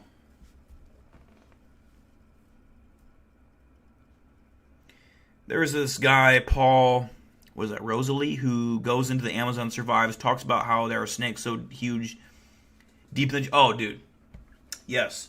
I don't know about that guy you're talking about, but I've heard that the Amazon rainforest could have the Titan boa still in existence, like, or at least snakes that are comparable to that size, that are unbelievably massive, which is terrifying. I don't mind snakes, but I don't like boas. You know, like snakes have actual teeth that are like curved backwards, and you know how many teeth they have, and so when they bite you, you can't pull your arm out of their mouth because the teeth are going into you. So you almost have to stick your arm further in the mouth to get it out. Terrifying. Another 4 minutes left in the stream, so if you got anything you want to talk about, questions, comments, now's the time. I got this hair in my hat right here. There we go. After our 4 minutes is up, I have to pee. Honestly, I have to pee so bad right now.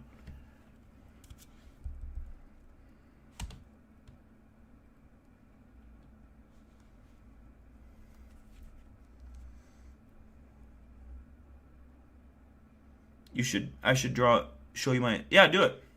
You have a snake tattoo? Like, is it a rattlesnake? Rattlesnakes I've always wanted to see a rattlesnake. I technically have seen one in a zoo, but like in the wild.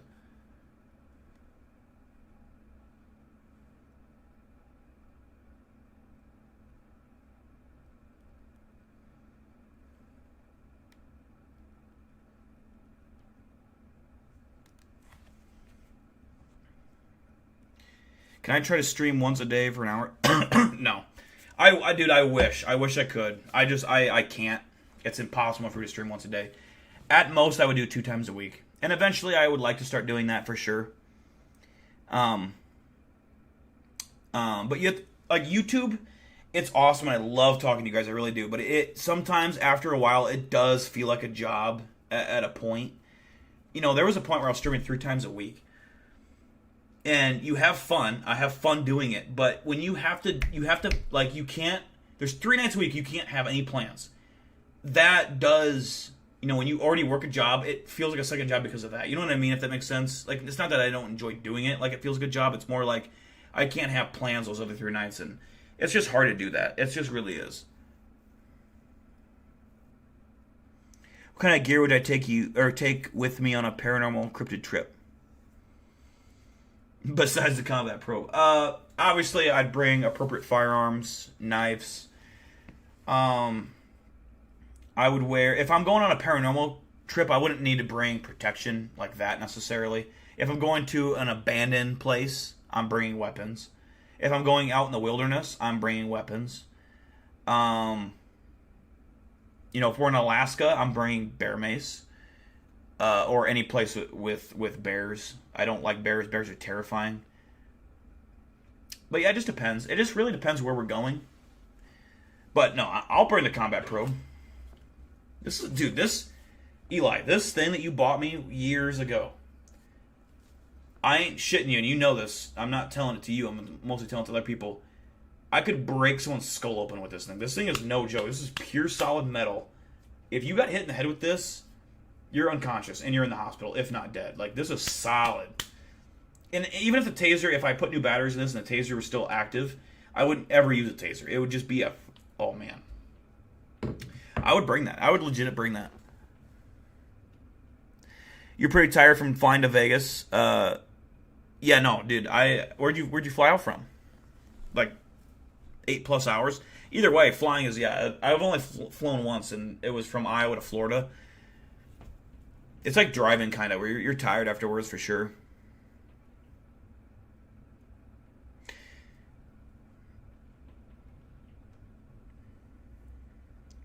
Oh, Gold Reaper, absolutely. It would help with monetization, but yeah, it just wouldn't be possible in my life currently today to stream every day. It just wouldn't be. You know, I'm not. If I was trying to just do YouTube for a living, I would, but YouTube is like a thing I do for fun. And if I get paid for it, that's awesome. If you guys send me stuff, that's awesome. You know, the more money I make, all the money I make, I just return into the channel anyways. So the more money I get, the better the channel gets. And that's how it's always been. I've always had that mindset.